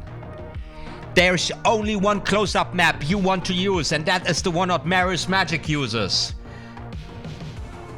It is the best price for the best thing. It's cheap, long-lasting, gets you into real vibes.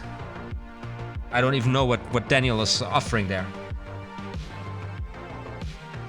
We're probably gonna watch the video. Sebastian Hensel is still here. That's great, Sebastian. That's awesome. So, Crash Course Napoleon, Indo Smokers. Okay. Okay. What's going on in Discord? Nothing. Nobody's on Discord. Okay. Okay. Back to the action. I'm still with it. I'm still wanna do it. Still hyped.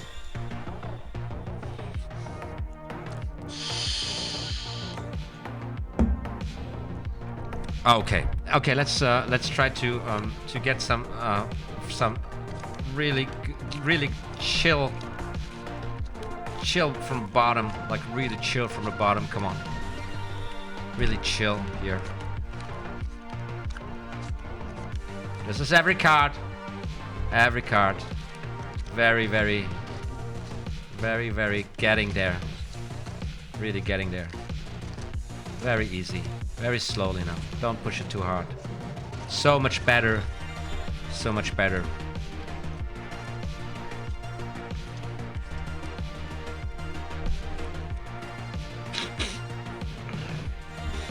Every second card, so 1, 2, 1,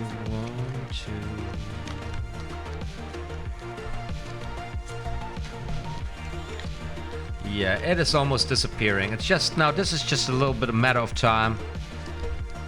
Oh man, and then we're getting there, and then I'm still, and then I can start using this. You see it a little bit.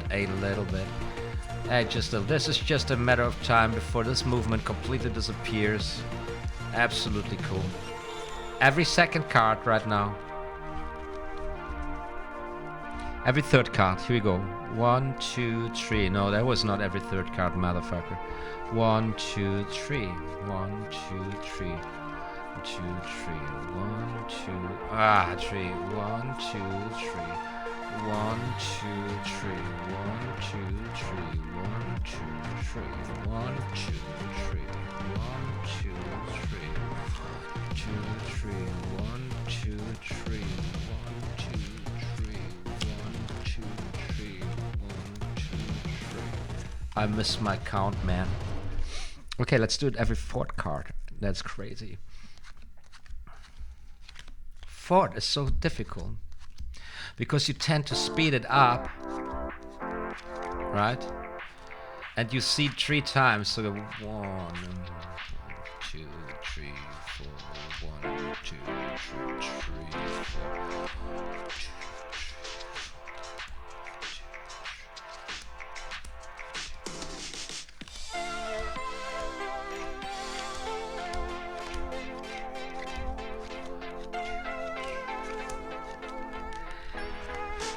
Woohoo! Every card now. Come on.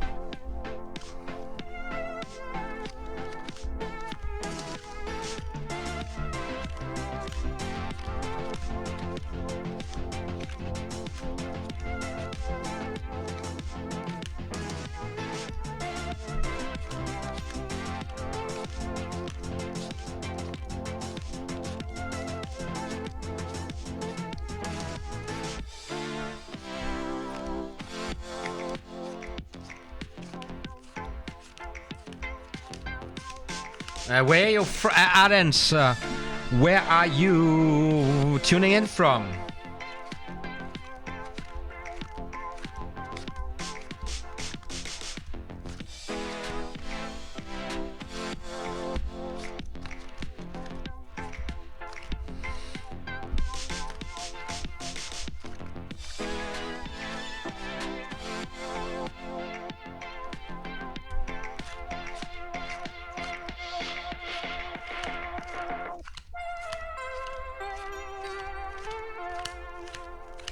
This was every card from the bottom. Every card from the bottom, guys. Do you believe it? This is getting somewhere here. I'm getting somewhere here. Let's try the real crazy stuff here. Real crazy stuff here. Like the real crazy stuff. Alright? Where are you, motherfucker? Come on. Don't leave me alone.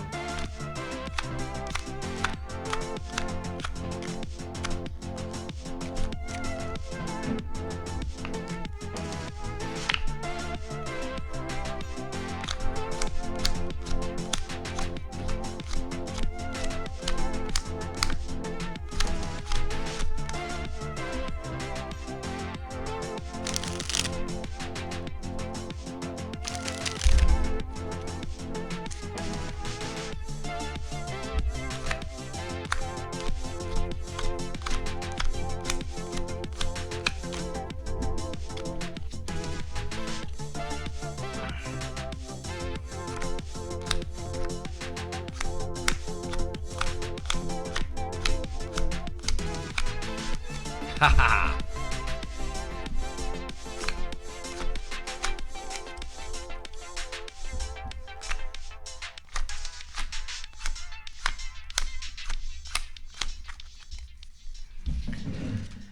Ah, so much more work.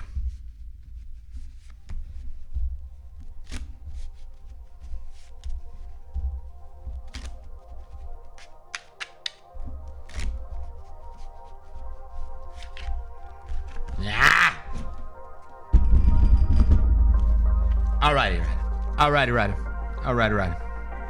Guys, brace yourselves for finishing this off. Where is my box? Down there.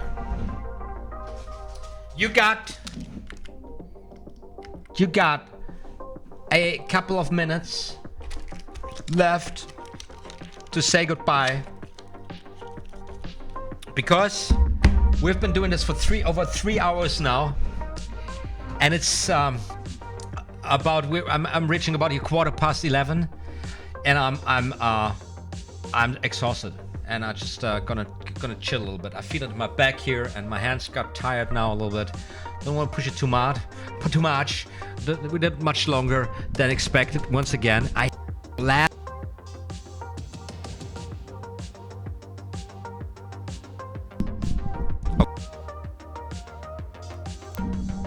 Are you back? Am I back? Right. Epic session. I had a blast of a time. Thank you so much for your support, for everything you do. Oh no, that's bad. Everything you do for me, I really appreciate it. So once again, if you want to buy yourself a deck of cards, you can hugely support me with using one of the affiliated links. Because I'm otherwise I'm gonna be out of the Amazon Associate program before I know it. You know, I don't know. And even if that would be the case, it really doesn't matter. Crazy Channel, thank you for the stream and keep the project going. Of course, we see each other coming week, and I keep on being going live until I can't no more this year. as soon as the Christmas season, at the end of November, the Christmas market starts. We're going to be there every day. It's going to be crazy, and I won't be able to upload anything or something. I don't know. I tried to come up with as much stuff as possible, and right now I see I have red dots on my nose. Are you kidding me? I'm looking like a freaking alcoholic. That's bananas. Yeah, now that I see it, I just can't stop seeing it. It's... Man. That's crazy.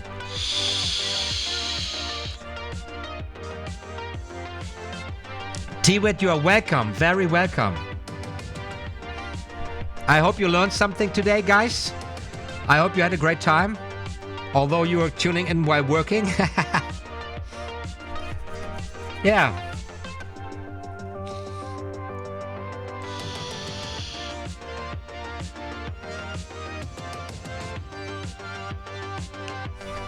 All right. Boys and girls, ladies and gentlemen, you know the drill. That's it for now. Practice. In the meantime, practice well, and it will come to you. And be rest assured, more magical stuff is going to be uploaded very soon, right?